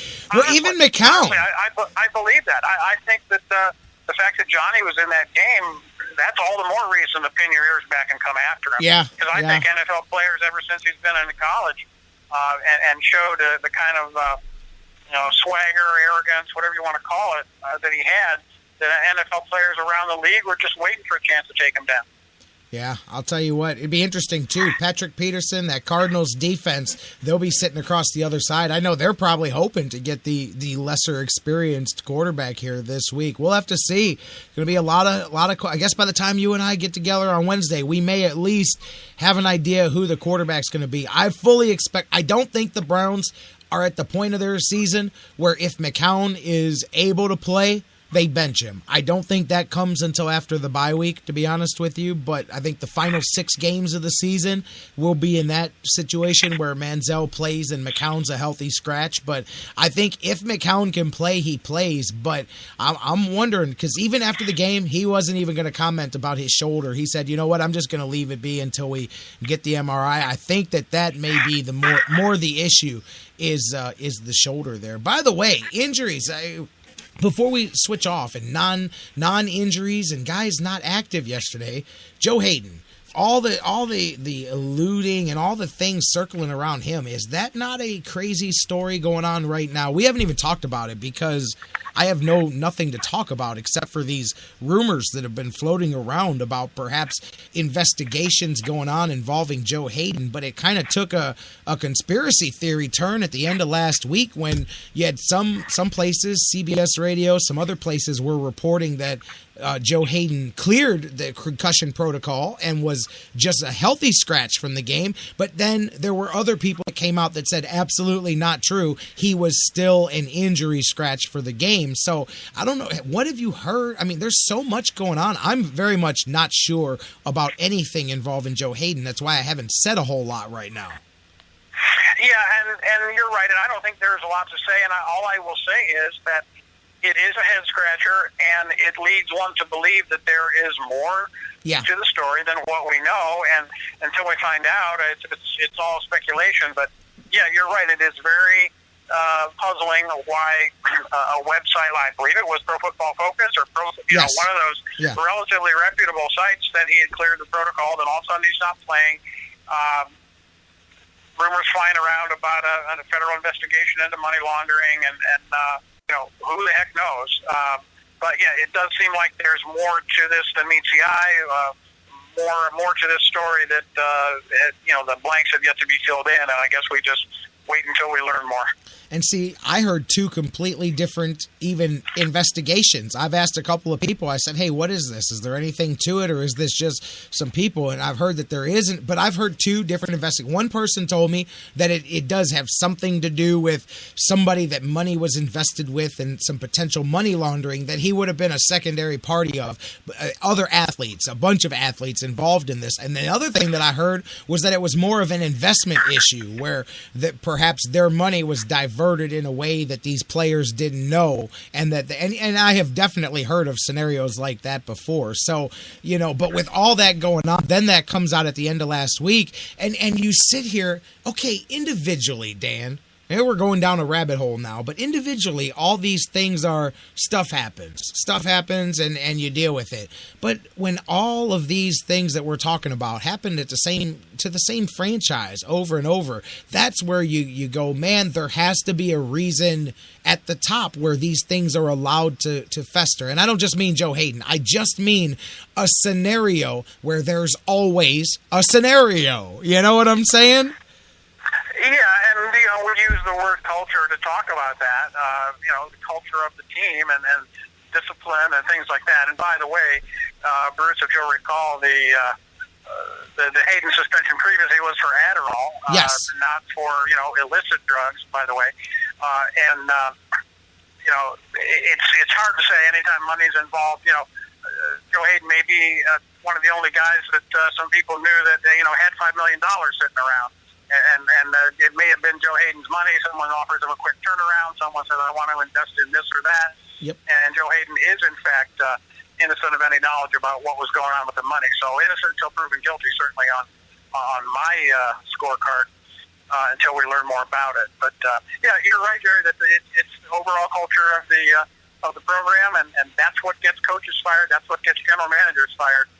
When the number and the severity and the scale of the incidents that happen is disproportionately concentrated on one team, it stops being a coincidence after a while, and it gets down to problems with the culture in the front office and in the locker room. I'll tell you what, it's too early to say this now, but if the Browns are out there looking for, I'm telling you, you got to go. I think that you always overcorrect and you always go soft and then hard when you try to switch from one regime to the other. But I'm telling you, Tom Coughlin, that kind of a. I think that's the direction that I see the Browns going next. I think they're going to overcorrect, and whoever the next guy in, it's going to be one of those gruff, my way or the highway type guys. And as we've seen, those have, they have as much a chance of success as the other guys here in Cleveland. But I think it's going to be a guy like that. I guess when we come Wednesday, we'll be able to look ahead. We'll start talking about the Cardinals and all that. But man, I've spent enough time beating my head over this. I had to watch it for 3.5 hours yesterday. So did you, man. Let's talk about. Let's move on.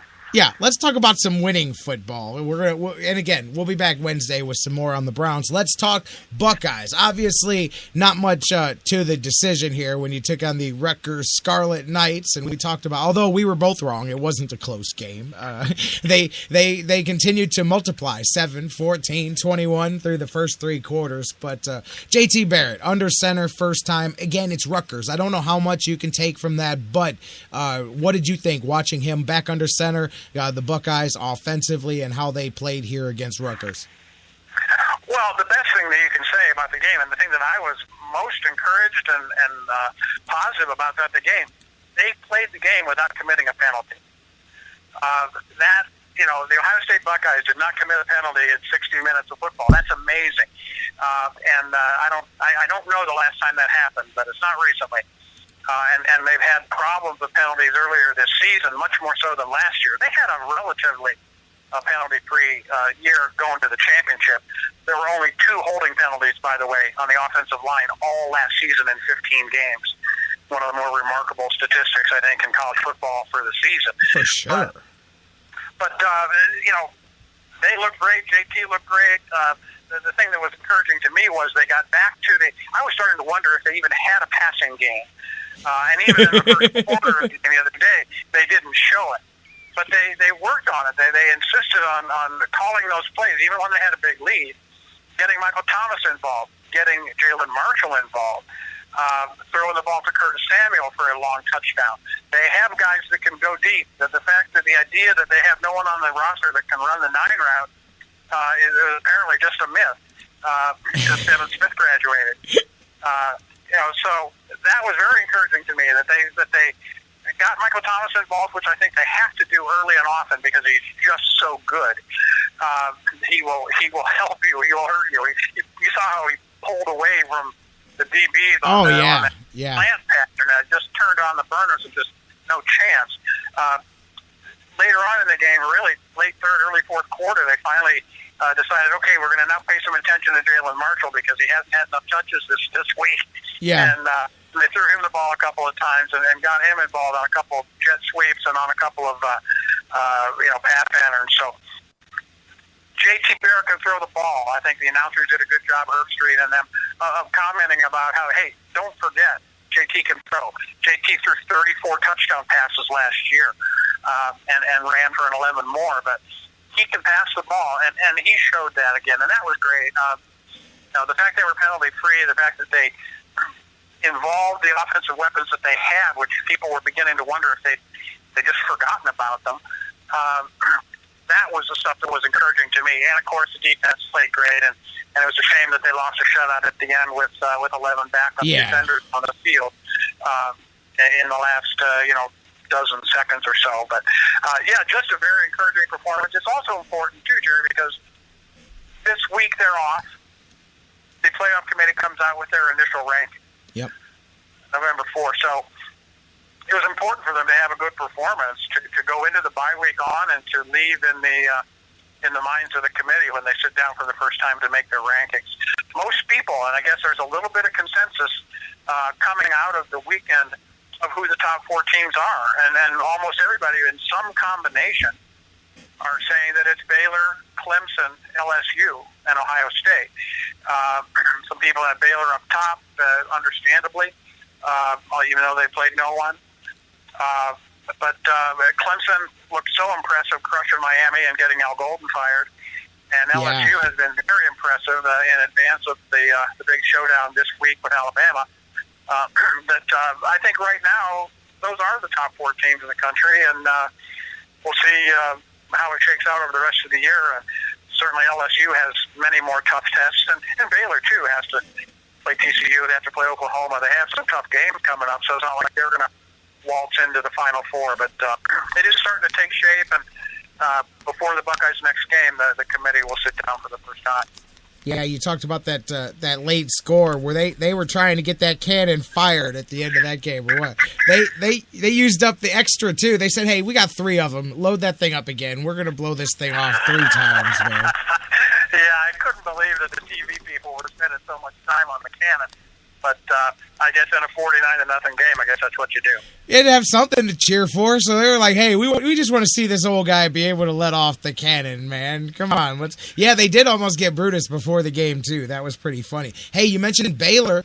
We didn't even get into looking at the other games. I mean, obviously, they've had the season they've had so far, but the dynamic changes. Now, we know we saw it. It doesn't mean it's all over, but that broken neck there, what were you thinking there? Late in the game, quarterback goes down. How much is that going to change things for Baylor? I don't know what their backup situation is there.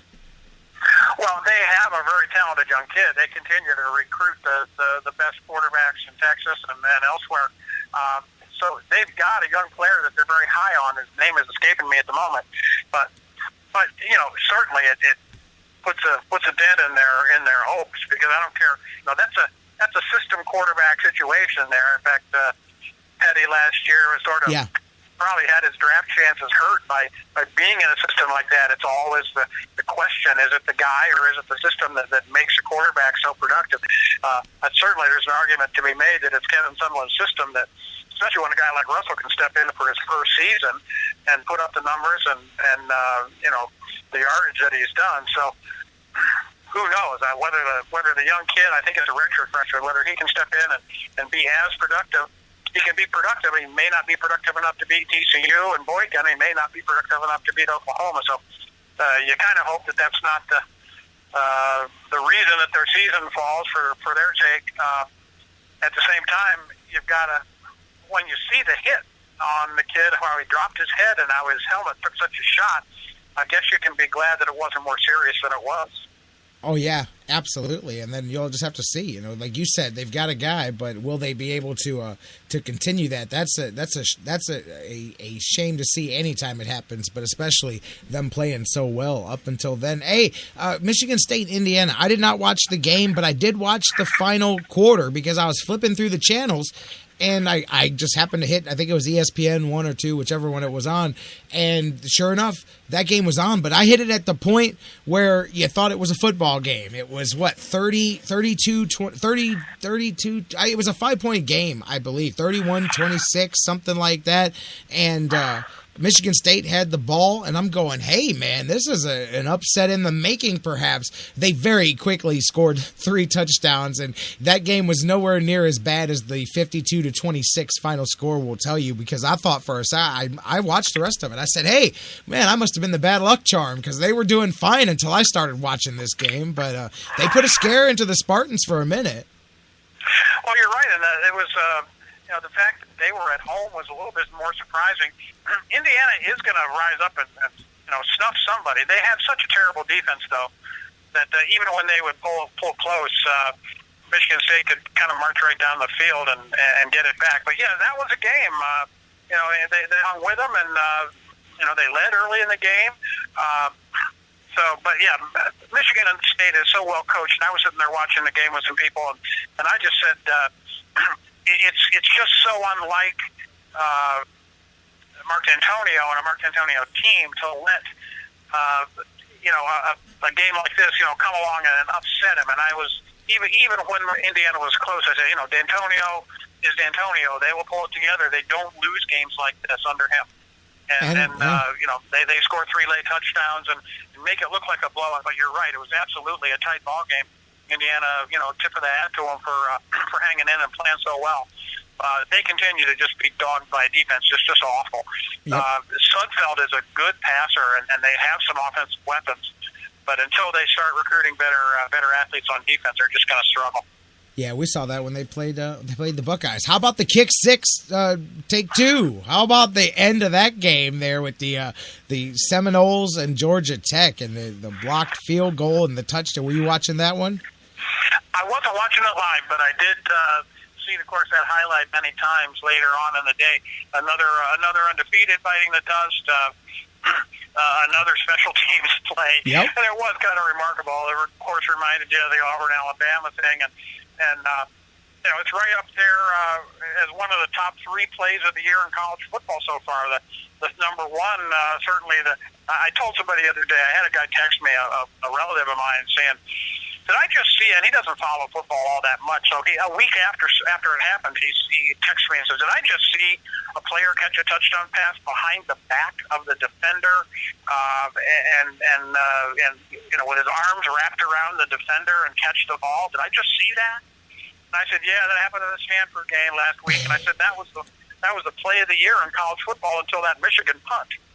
And so now to those 2 plays, you can now add the Georgia Tech blocked field goal return as one of those miracle plays of the year, and at least it's in the top 3. It's pretty good.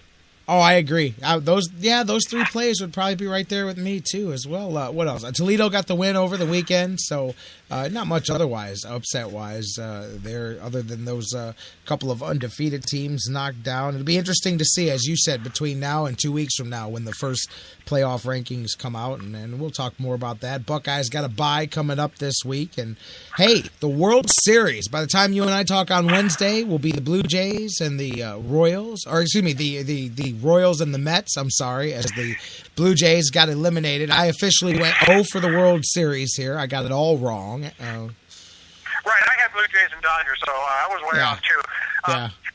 Thinking about it, Jerry, I don't know.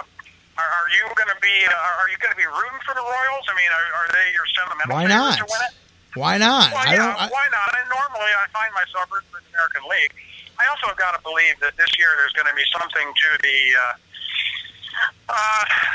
got to be there and lose it before you get there and win it kind of a thing for the Royals. Certainly they've been there. They've been through it. They had the tying run on third base in Game 7. I mean, they were that close to winning it all last year, and I've got to believe that's going to count for something this season. Even though you look at the Mets starting pitching and you just go, wow, they're going to throw Harvey, DeGrom, and Syndergaard at you in the first 3 games, and that's just scary. But I got to believe that position player-wise, experience-wise, and sort of momentum-wise, that the Royals have it. I would expect the Royals to win this thing, even if it goes 7. You guys in Kansas City can just go ahead and blame me now. I'm also picking the Royals to win this thing, so thank you, New York. You can just send your checks this way, but I'm with you. I'm picking the Royals. That means they're going to lose, but I think they should too. I think I'm with you. You get there, you fall short, you finish the job the next year. The Royals, and plus they're a fun team to watch. I like them. I'm not one of those. Oh well, they play in our division.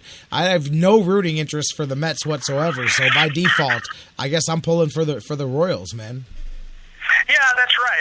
They're from New York, and that's reason enough to. There you go. So, yeah. What the New York needs another championship in baseball? Come on, you got to be kidding me. The hell with them New Yorkers. I don't care how long it's been for the Mets. But yeah, so I'll be pulling for Kansas City, and like you say, they are a fun team to watch. Even if you don't necessarily like them, they're your rival in your division, and it should have been me kind of thing. But you normally you can say that the best starting pitching is the team's going to win the World Series. That arguably is the New York Mets. Yeah. But I just think that you've got guys that are playing every day for New York that are young and green and have never been in this situation before. The Confortos and the kid at shortstop, and they just have guys that just are still pretty wet behind the ears to be playing in a World Series, and I just think the experience is going to really help the Royals get over the top.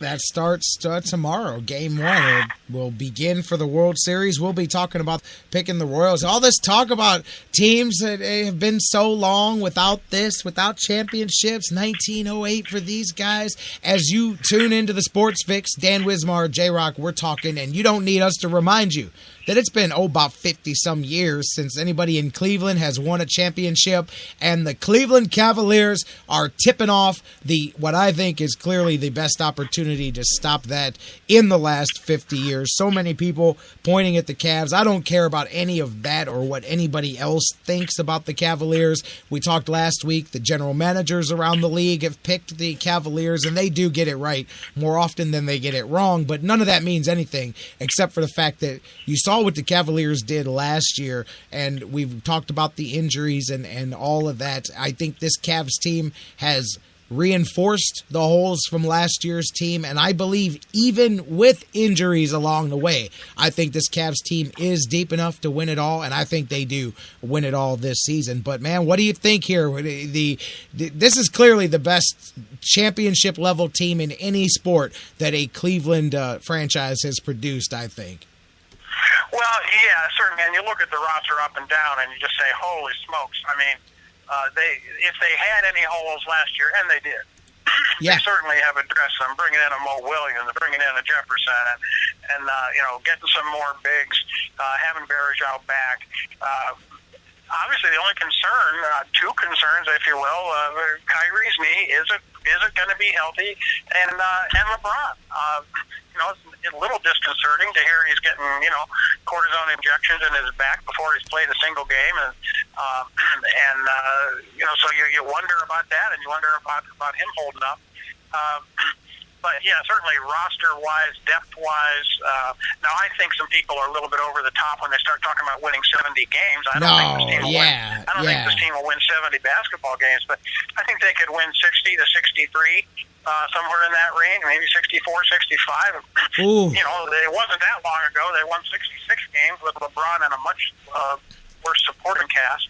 Yes. So, and they play in the East. Not out of the realm of possibility, but 70 is high talk.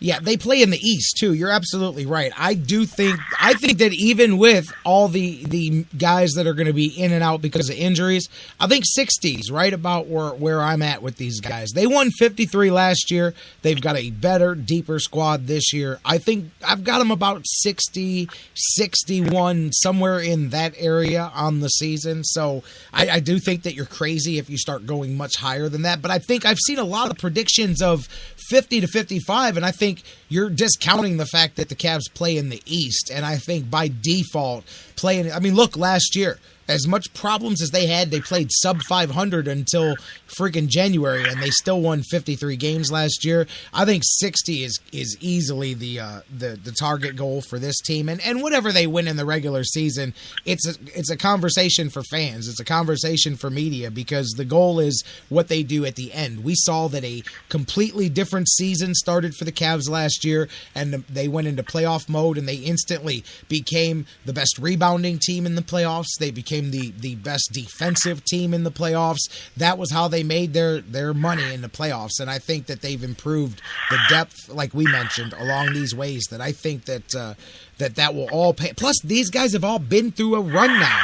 Kevin Love had never been through the playoffs. Kyrie Irving, whether they were hurt, whether they weren't, they'd never been through the run. They had never gone to practice every day and watched a guy like LeBron get his practice on for the playoffs, and they've never been exposed to what they were all exposed to last year. I think all of that pays benefits, but I think some of the fans, you mentioned Kyrie's injury, I think some of the fans fooled themselves. Dan, I remember you and I talking in June, July, why.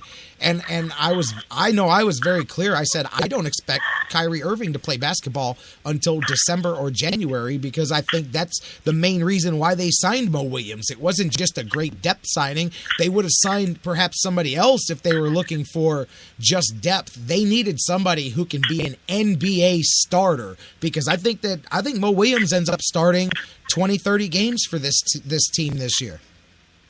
Oh, you may be right, and certainly I just hope that the injury to Kyrie doesn't turn out to be, a chronic one. True. And one where, it's just that knee and those knees are so torn up that they're never going to be 100%. I think you're going to see a lot of Popovich this year in the coaching, in sitting terms the guys, of resting players and giving players a regular days off, and you have so much depth of, maybe just not even playing any starters after halftime if you got a big lead.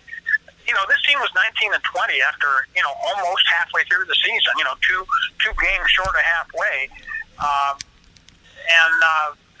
So to think that they could be 10 games better this year is hardly even a stretch. Nope. To put them at, like 63 wins. The point I wanted to make, too, Jerry, is that maybe a factor that people aren't thinking about or talking about that might be bigger than it's given credit for is David Blatt. I think David Blatt, last year he was a rookie NBA head coach, and I think officials and players on his own team, in his own locker room, were in a acclimation phase with him. I don't think he got a lot of respect from officials. I think he'll get a lot more this year, because I think he conducted himself in a way that's going to generate that respect from officials. And also, you've got guys like, J.R. Smith on this team who came to really appreciate, if not love and revere, David Blatt last year. J.R. Smith, I'd run through a wall for that guy. I mean, that's the kind of loyalty that Blatt, by just being himself and has been able to engender in the players on his own team. And I think it's fair to say that he didn't have that respect and admiration at the beginning of last season. I think he acquired it over the course of the year. But I just think David Blatt's second year in the NBA is going to be a huge factor, too, in everything that happens going forward. Totally with you on all of that. And speaking of Blatt, I found it ridiculous. Although, be prepared, you guys. I was telling some guys yesterday while we were watching the Browns game, I said, be prepared for last season times 10 when it comes to the media, David Blatt, and LeBron James. I had somebody send me an article over the weekend that said David Blatt is the coach most on the hot seat at the beginning of the NBA season. And I'm like, you're kidding, right? Like, usually, like, the worst coach in the NBA or the coach that lost 60 games last year is on the hot seat. But no, somehow we live in a world where David Blatt is on the hot seat before this season even begins. And I say that is absolutely ridiculous for a number of reasons. But I hope you guys are prepared. Thank God you listen to this show, because if you listen elsewhere, be prepared for everything to be, well, they don't respect David Blatt. Clearly, they weren't listening to him last night. They lost the game. Can you believe it? LeBron said this, and Kyrie said that, and it's going to be, he'll be fired by week 2, according to the media. There'll be a team meeting to figure out how they could win in spite of David Blatt by week 4. I mean, just get ready for this stuff now, because it's going to come even worse than it did last year. Yeah, you're right. It is ridiculous that David Blatt took a team in his first year as an NBA head coach to a 2-1 lead in the NBA Finals, including sweeping 2 of his playoff opponents, and takes him to a 2-1 lead in the finals. And now he's on the hot seat.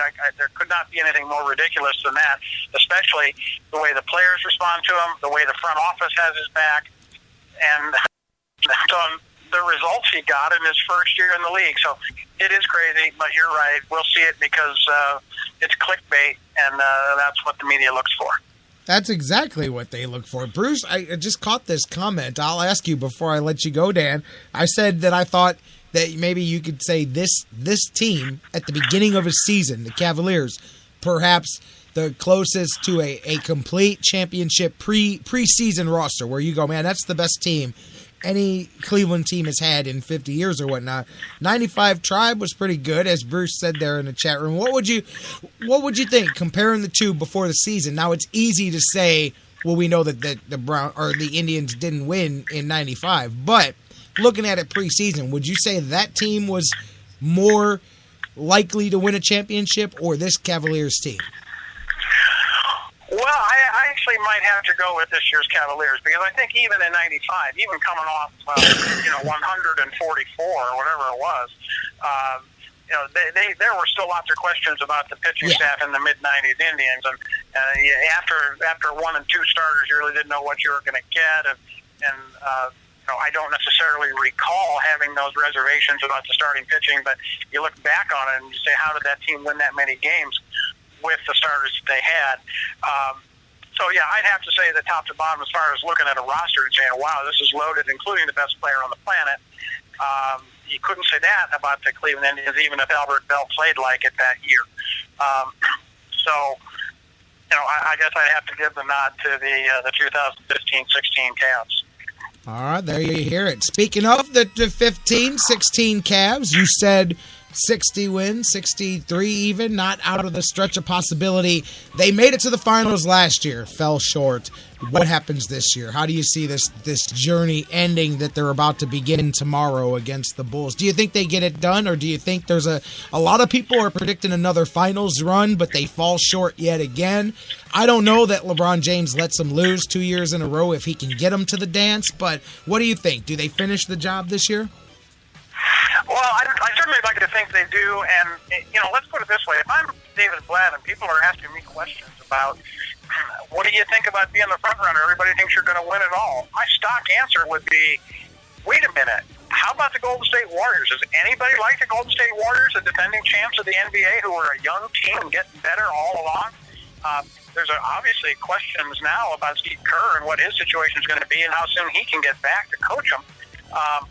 But I would try to be deflecting all pressure on the Cleveland Cavaliers to, hey, you've got a defending champ, Golden State Warriors, that are coming back stronger than ever. They've helped their team too, and why aren't they the favorites? I mean, that would be my line. But, you know what? If I'd have to go in on a limb, I would say I'm going to stop short of predicting a championship for a Cleveland team, just because I want it to happen, and like I don't want to give the kiss of death here. Any city can have a bad half century. I always say, but as much as I'd like to see it happen, I'm gonna say it would be a Clevelandy thing to have them get to the finals again and have LeBron break his leg in Game 1 or something. So, hush your mouth.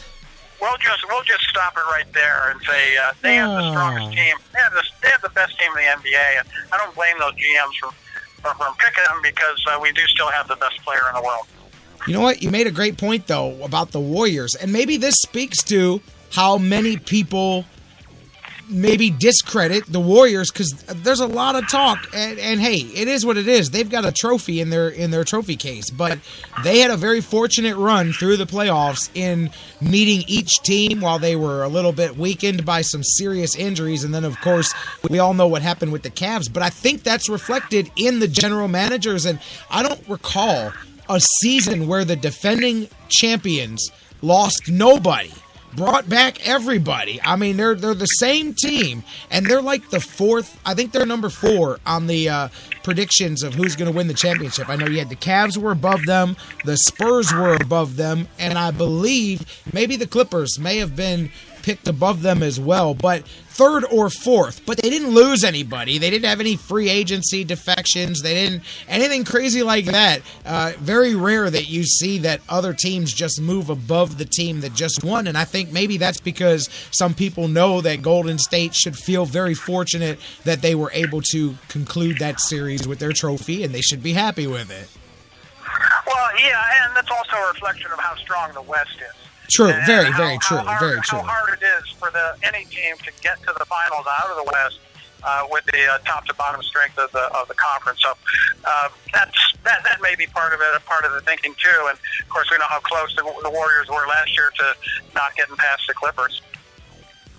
Oh, absolutely. Bruce, I'm with you. Cavs-Spurs rematch. That's where I'm at. I actually think that's what it's going to be, too. Not to shortchange the Warriors. I just don't think that they'll have the run that they did last year. I got the Cavs and the Spurs as well. We're going to redo it like it's not 99. We're going to do it like it's 07 all over again, except hopefully not exactly like we did it back in 07. But that's who I've got in the finals, too. I think the Spurs adding LaMarcus Aldridge, they're going to be tough. They're going to be tough to beat out there in the West. Yeah, that's a big addition for them, and the only thing there is another year older. Going to hurt them enough. Even Aldridge is not a spring chicken, and so they're one of the older teams. And Popovich does what he can to keep them healthy, and he's the best coach going. And they've still got the big 3 or 4, and they've got some good bench strength too. So yeah, they're an odds-on favorite certainly to make it back having added Aldridge. Well, Dan, when you and I talk on Wednesday, we will have Game 1 of 82 in our laps to completely overanalyze, generalize, and assume how the entire rest of the season is going to go based on that first game. So I hope you're ready for it. Oh, absolutely. One thing we can be sure of that we will be drawing all kinds of meaningless conclusions from that game. You know it. We're going to know everything. Everything we need to know about this team, we're going to figure it out in just one night here come tomorrow. So we'll have that to talk about on Wednesday. We'll be all sorts of things. Who knows what we'll have with the Browns to talk about. We may have good things, bad things, in between. I don't know. We got all kinds of stuff. So when we come back Wednesday, the World Series is underway. The Cavs are underway. We'll move it on, man. I'm looking forward to getting you back on here. One way or the other, either on the cell phone. I don't know what's wrong with the hotline. We got it done today, though. We did get it done. That's right. We will figure it out. As always, I appreciate you having me on. It's always fun, Jerry. Talk to you Wednesday. You got it, Dan. Talk to you Wednesday. That is Dan Wismar, you guys. Of course, from the Cleveland Fan, from EverybodyHatesCleveland.com. Make sure you guys go bookmark him and check out everything they put together over there. EHC is a good site. My man Jim Pete's got some good stuff going on. EverybodyHatesCleveland.com. We're going to take a break. When we come back, we've got plenty to get into to set the stage for the middle of the week. We'll talk a little more about the Cavs and some season preview as well. How about Greg Hardy yesterday? Look around the NFL. I don't know if you guys saw him getting into it with his coach on the sideline and Des Bryant. I don't like that the guy's even playing in the NFL, let alone you see stuff like that. Anyways, we'll talk about that, the Lake Erie Monster, so much more. My man Tony Brown, speaking of, I just talked to him. He's going to join us later this week. We'll talk to you about all of that and more. Don't go anywhere. Final segment of the Sports Fix coming up next.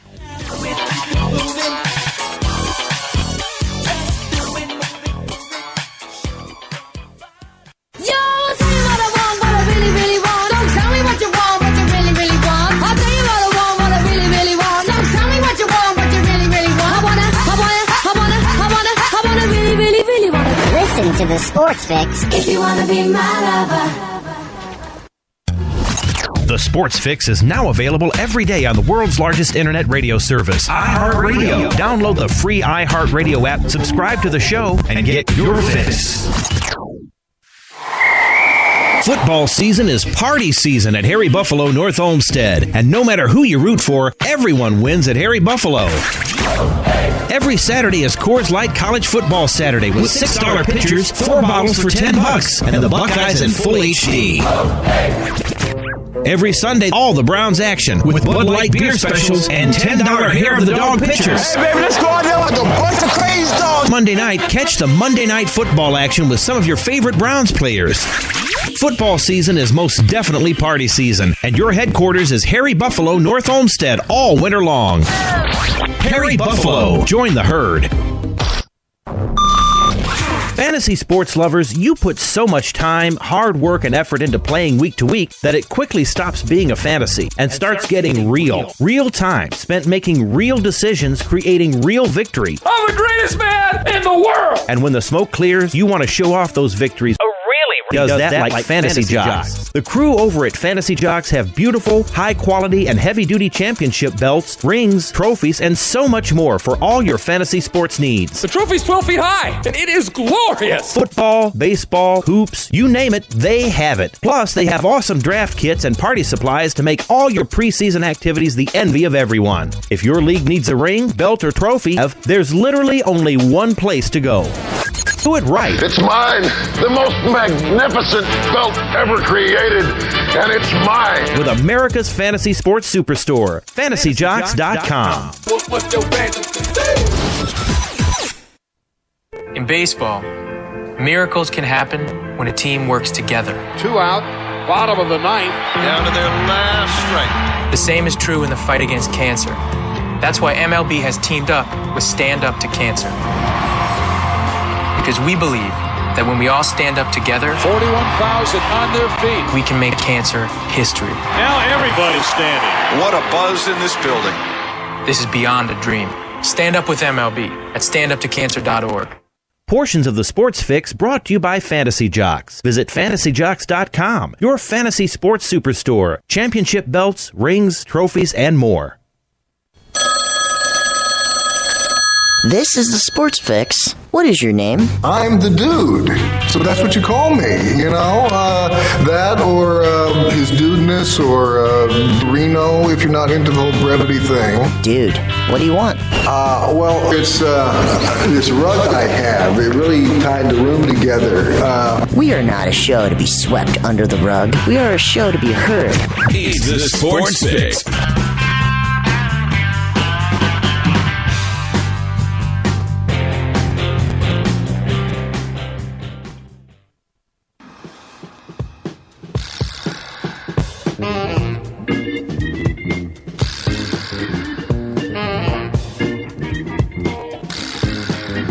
Come on, Cavs. Gotta make it happen. Come on, Cavs. Gotta make it happen with your fast break action.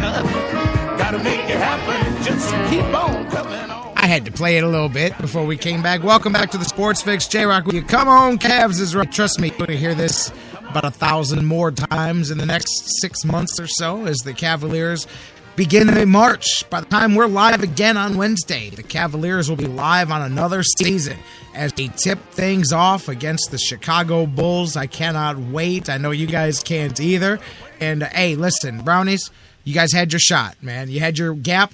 Thankfully, the Indians kept things at least semi-meaningful down the stretch, and they bought us into the month of September. And, hey, man, you guys had your window from, the middle of September until, now, and that window has closed. Not saying that, people are done, but it's time to pay attention to the winter. That's all I'm saying, man. The Cavaliers season will make it much easier to ignore listen. Biggest Browns fan in the world if you want to be. I sure can be. It's going to get ugly in the next 2 months for the Browns. It's going to get uglier than the usual ugly because this is the end of a regime ugly. This is the still a lot of tough games coming. Haven't given up on the season yet ugly. If you think it's ugly now, then imagine the stretch once they have given up on the season. That's the scary part. Here's the good part.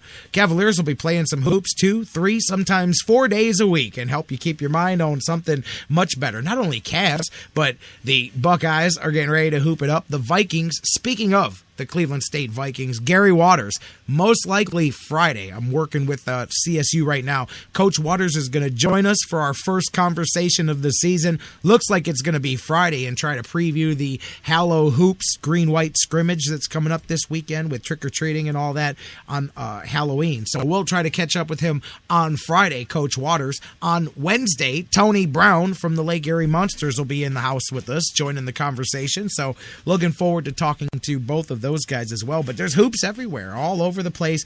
NBA season beginning in full form. And as I was talking about with Dan as we get back, and by the way, apologize for the phone lines, problems with the Skype. You can leave your message. I'll play it on the next show, 216-539-7535. Hit me up with your takes on the Cavs. Who do you think's going to win the NBA title? What do you think the Cavs record's going to be? LeBron James, MVP? I personally don't think so because I don't think he's going to play in enough games this season to win the MVP. To follow up on what Dan was saying, I think the Cavs veteran maintenance program will basically mean one player will sit every game. I think they're deep enough that'll be kind of, and I'm not saying that's a set rule, but that's what I would do. I would just kind of have each game, one of my guys would be off. It'd be like, hey, that's your day off. And it would work out, if you think about it, about once every 3 weeks, every 2.5 weeks, a guy gets a guaranteed day off in the rotation, and then you deal with whatever for injuries along the way. I think that's a great way to do it. But if you do it that way, each player will probably lose 10, 12, 15 games of the season total, and I don't think you win the MVP if you only play 65, as we saw last year. I don't think you win the MVP if you only play 65, 70, 71, 72 games, which is where I think LeBron finishes somewhere between 65 and 71, 72 games this year. So I don't think that's enough to win the MVP. But I personally, I think you're probably looking at a Harden, maybe Anthony Davis busts through, wins the MVP this year. That's possible. Hey, I'm curious to see what LaMarcus Aldridge does in San Antonio. I don't see him at that level at all, but I think he's going to have a huge impact there and fit perfectly into what Coach Pop has got going on there. Like Dan said, I think the question with them is when is that 1 year too many? When is that 1 year that I don't want to bet on it? I wouldn't stake my career betting on what year is the year that the Spurs finally get old. But that's probably the only thing that can stop them, I think, from making a strong run in the West. Clippers are going to be right up there with them. Clippers really have to deal internally with the way they collapsed last season, and I know injuries were part of it and all of that, but hey, you deal with them. As we know, we have to as well. So those two teams, though, will be the biggest challenge to Golden State coming out of there. The West is just deep. The East, I'll be honest with you, I think Atlanta takes a big step back. I think they were a one-season wonder. I'm not saying they won't win, but I think Damari Carroll's going to hurt them a lot more than people are giving him credit for. So I think the Hawks take a big step back. I think the Cavs have really separated themselves from the rest of the East. I think Chicago takes a big step back as well. I've got a feeling that losing Coach Tibbs is going to be a mistake that the ownership of the Bulls is going to regret. I could be wrong. I have been wrong once before, although I still question that. Other than that, I could be wrong, seriously. But I don't know, man. I got a funny feeling that they may have made a mistake. I know sometimes you want to get a new voice in the room, but he was a hell of a coach. And look at what he did with his. I mean, you're taking his start. Imagine the Cavs, but every year you take LeBron James after 2 weeks and take him off the team because he's hurt. Or, you know what I mean? You take the star. That he's had to deal with some stuff there in Chicago, and I don't know. I just think that they may find out the grass wasn't as much greener on the other side. You still got those younger teams in the East that are coming up. I think Boston's going to do well this year, and we saw what they did. I actually think that they're going to come out of the division. I think they're going to beat the Raptors over there. But you know, the Knicks, the Nets, the Sixers, they're all afterthoughts. I think Boston and Toronto are probably two playoff teams out of the Atlantic there. Central, you got the Cavs, the Bulls. I think the Bucks are probably they're either going to take a step up or a step back this year. I think they take a step up because they got some good young talent, but sometimes that doesn't always work out that way. I think watch out for Detroit too. They stumbled late, but they've got something there. I don't know. I mean, there's still a lot of holes in that squad. I think they'll be battling for maybe the last playoff spot there in the side over there. I think you'll have some teams in there. Obviously, you know, Toronto, I think, will be a lower seed this year. They're another one that I don't see the upside on. Washington. I think the three strongest teams in the East are probably the Cavs, the Wizards, and I would still say the Bulls, even though I think the Bulls are going to take a step back. And I think Miami is going to be a lot better now that they get Chris Bosh back healthy. I think Miami is going to be I think Miami will probably be the fourth best team in the East this year. And then you've got Atlanta and Milwaukee and Toronto and Detroit. Those will be the teams kind of battling for the bottom four spots. But I think your top four in the East are Cleveland, Washington, Miami, Boston. I think those are your four best teams in the East this year, and there's a big drop off from there. And I mean, even there, to be honest, I think if you took the top 8 teams in each side and put them together, Cleveland and maybe Washington, maybe 2 or 3 of those teams at best could play in at the top of the West. If you were to move the East teams into the West, I mean, which teams are better than OKC, Portland? We talked about not Portland, excuse me. It's where Aldridge came from. LaMarcus Aldridge leaving Portland, going to San Antonio. The way they strengthen the top. You got Golden State, you got the Clippers, you got the Rockets, you got the Spurs, you've got the Pelicans who just missed out last year. You got the Thunder who should be healthy here and one of the favorites and angry as well. A young team like the Jazz that's been coming together for the last couple of seasons.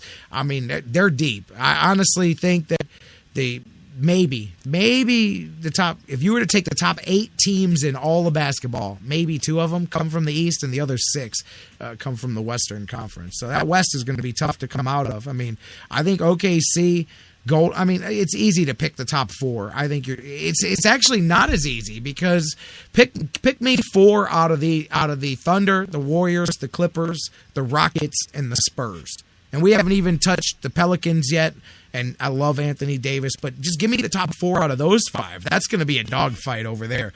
I think you put the Pelicans in there. Those six plus the Cavs. And whoever you think is number 2 in the East, whether it's Washington, whether it's Chicago, whether it's Miami, that's your top 8 in basketball. It's those 6 plus the Cavs and one other team from the Eastern Conference. So the Cavs should easily win 60 games this year on the simple fact that you should win a majority of your interconference games, and then you've got the lower teams in the West that you'll play once each season. Excuse me.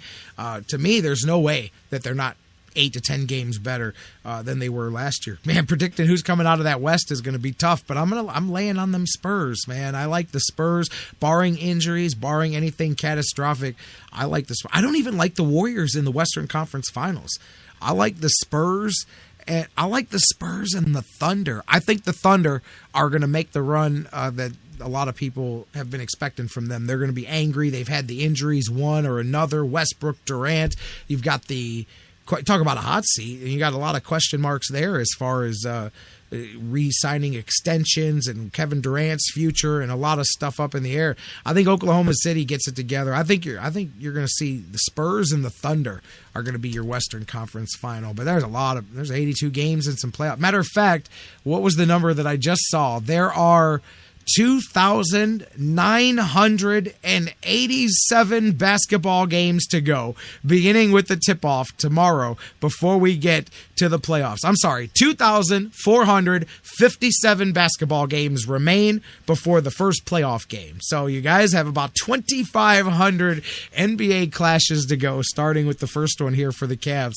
And we'll see, man. It's going to be a lot of fun, but the Cavs will at least be there, getting back to where we started. 3-4 days a week to help you guys wash down your woes. But we've got a lot of fun coming up. I mean, the Buckeyes will be off this week, and the focus is kind of on the Cavs and on the World Series. But then the Bucks coming down the home stretch. You got Michigan State, Michigan. You got a playoff run. There'll be a lot there. And then, of course, we get to start talking draft with the Browns. I'm just kidding. But anyway, it's going to be a lot of fun, and it starts tomorrow for the Cavaliers. I want your predictions because I'm going to read some of them on the air when we get back here on Wednesday. Facebook.com/TheSportsFix, Twitter @TheSportsFixCLE, email TheSportsFix@AOL.com. Hit me up and tell me your picks in the NBA this season. How many games do you have the Cavaliers winning? Do they win the NBA championship? Do they end Cleveland's drought? Is LeBron James going to be the MVP of the league, or do you have somebody else? Who's your surprise teams, your surprise picks? Let me have them. Facebook.com/TheSportsFix, Twitter @TheSportsFixCLE, email TheSportsFix@AOL.com. And when we come back on Wednesday, we'll be talking about the first game of the season when Dan's with us, and we'll read your picks on the air, see how many of you guys have got championship or bust coming up for the Cavaliers here this season. Tony Brown will be with us on Wednesday. As we said, the Lake Erie Monsters play-by-play man. He was in Canada. He just texted me here during the show and said he had his he was persona non grata back to the States here during the week as he was up there in Manitoba. Monsters went and took care of some business. They had back-to-backs in the against the Manitoba Moose. Actually, a Thursday-Saturday back-to-back. They won Thursday 3-1. They won Saturday with a 2-zip shutout. We'll talk about those games and look ahead Thursday at the Q. The Charlotte Checkers come into town. Tony Brown will be with us on Wednesday, talking some Monsters hockey action, recapping the weekend in Manitoba, getting you all set for some Halloween weekend action at the Q. Don't forget as well, the Columbus Blue Jackets are the parent franchise of the Monsters. They got their first win of the season the other day after they fired the head coach, brought in John Tortella, and he lost the first one, but they were able to get the first win of the season, and so it has begun on the plus side of things for the Blue Jackets. Still a lot of work to dig themselves out of the hole that they did, but the work has begun, at least, for the Jackets. And we'll talk to Tony about some of that. Didn't get a chance to catch up with him last week, but we'll see his thoughts on the state of the Blue Jackets and the changes that they made there as well. So Wednesday should be a lot of fun. Hump Day edition of the Sports Fix. We are kicking off a Cavs season, talking about the beginning of the NBA. Browns' latest as they head into the matchup with the Cardinals. Buckeyes at the bye week, World Series Game 1. Tony Brown from the Lake Erie Monsters is here. Dan Wismar from Everybody Hates Cleveland rejoins us. All that and so much more coming your way Wednesday as well. Later this week, we've got Jonathan Knight and Mike Brandenberry from Did the Tribe Win Last Night? We've got Coach Waters from CSU and a whole lot more as the week rolls down. Guys, we're going to call it a day here. Enjoy some Monday Night Football this evening. Speaking of football, I guess I'll talk more about it on Wednesday. I didn't get into it a lot because we just didn't go that way.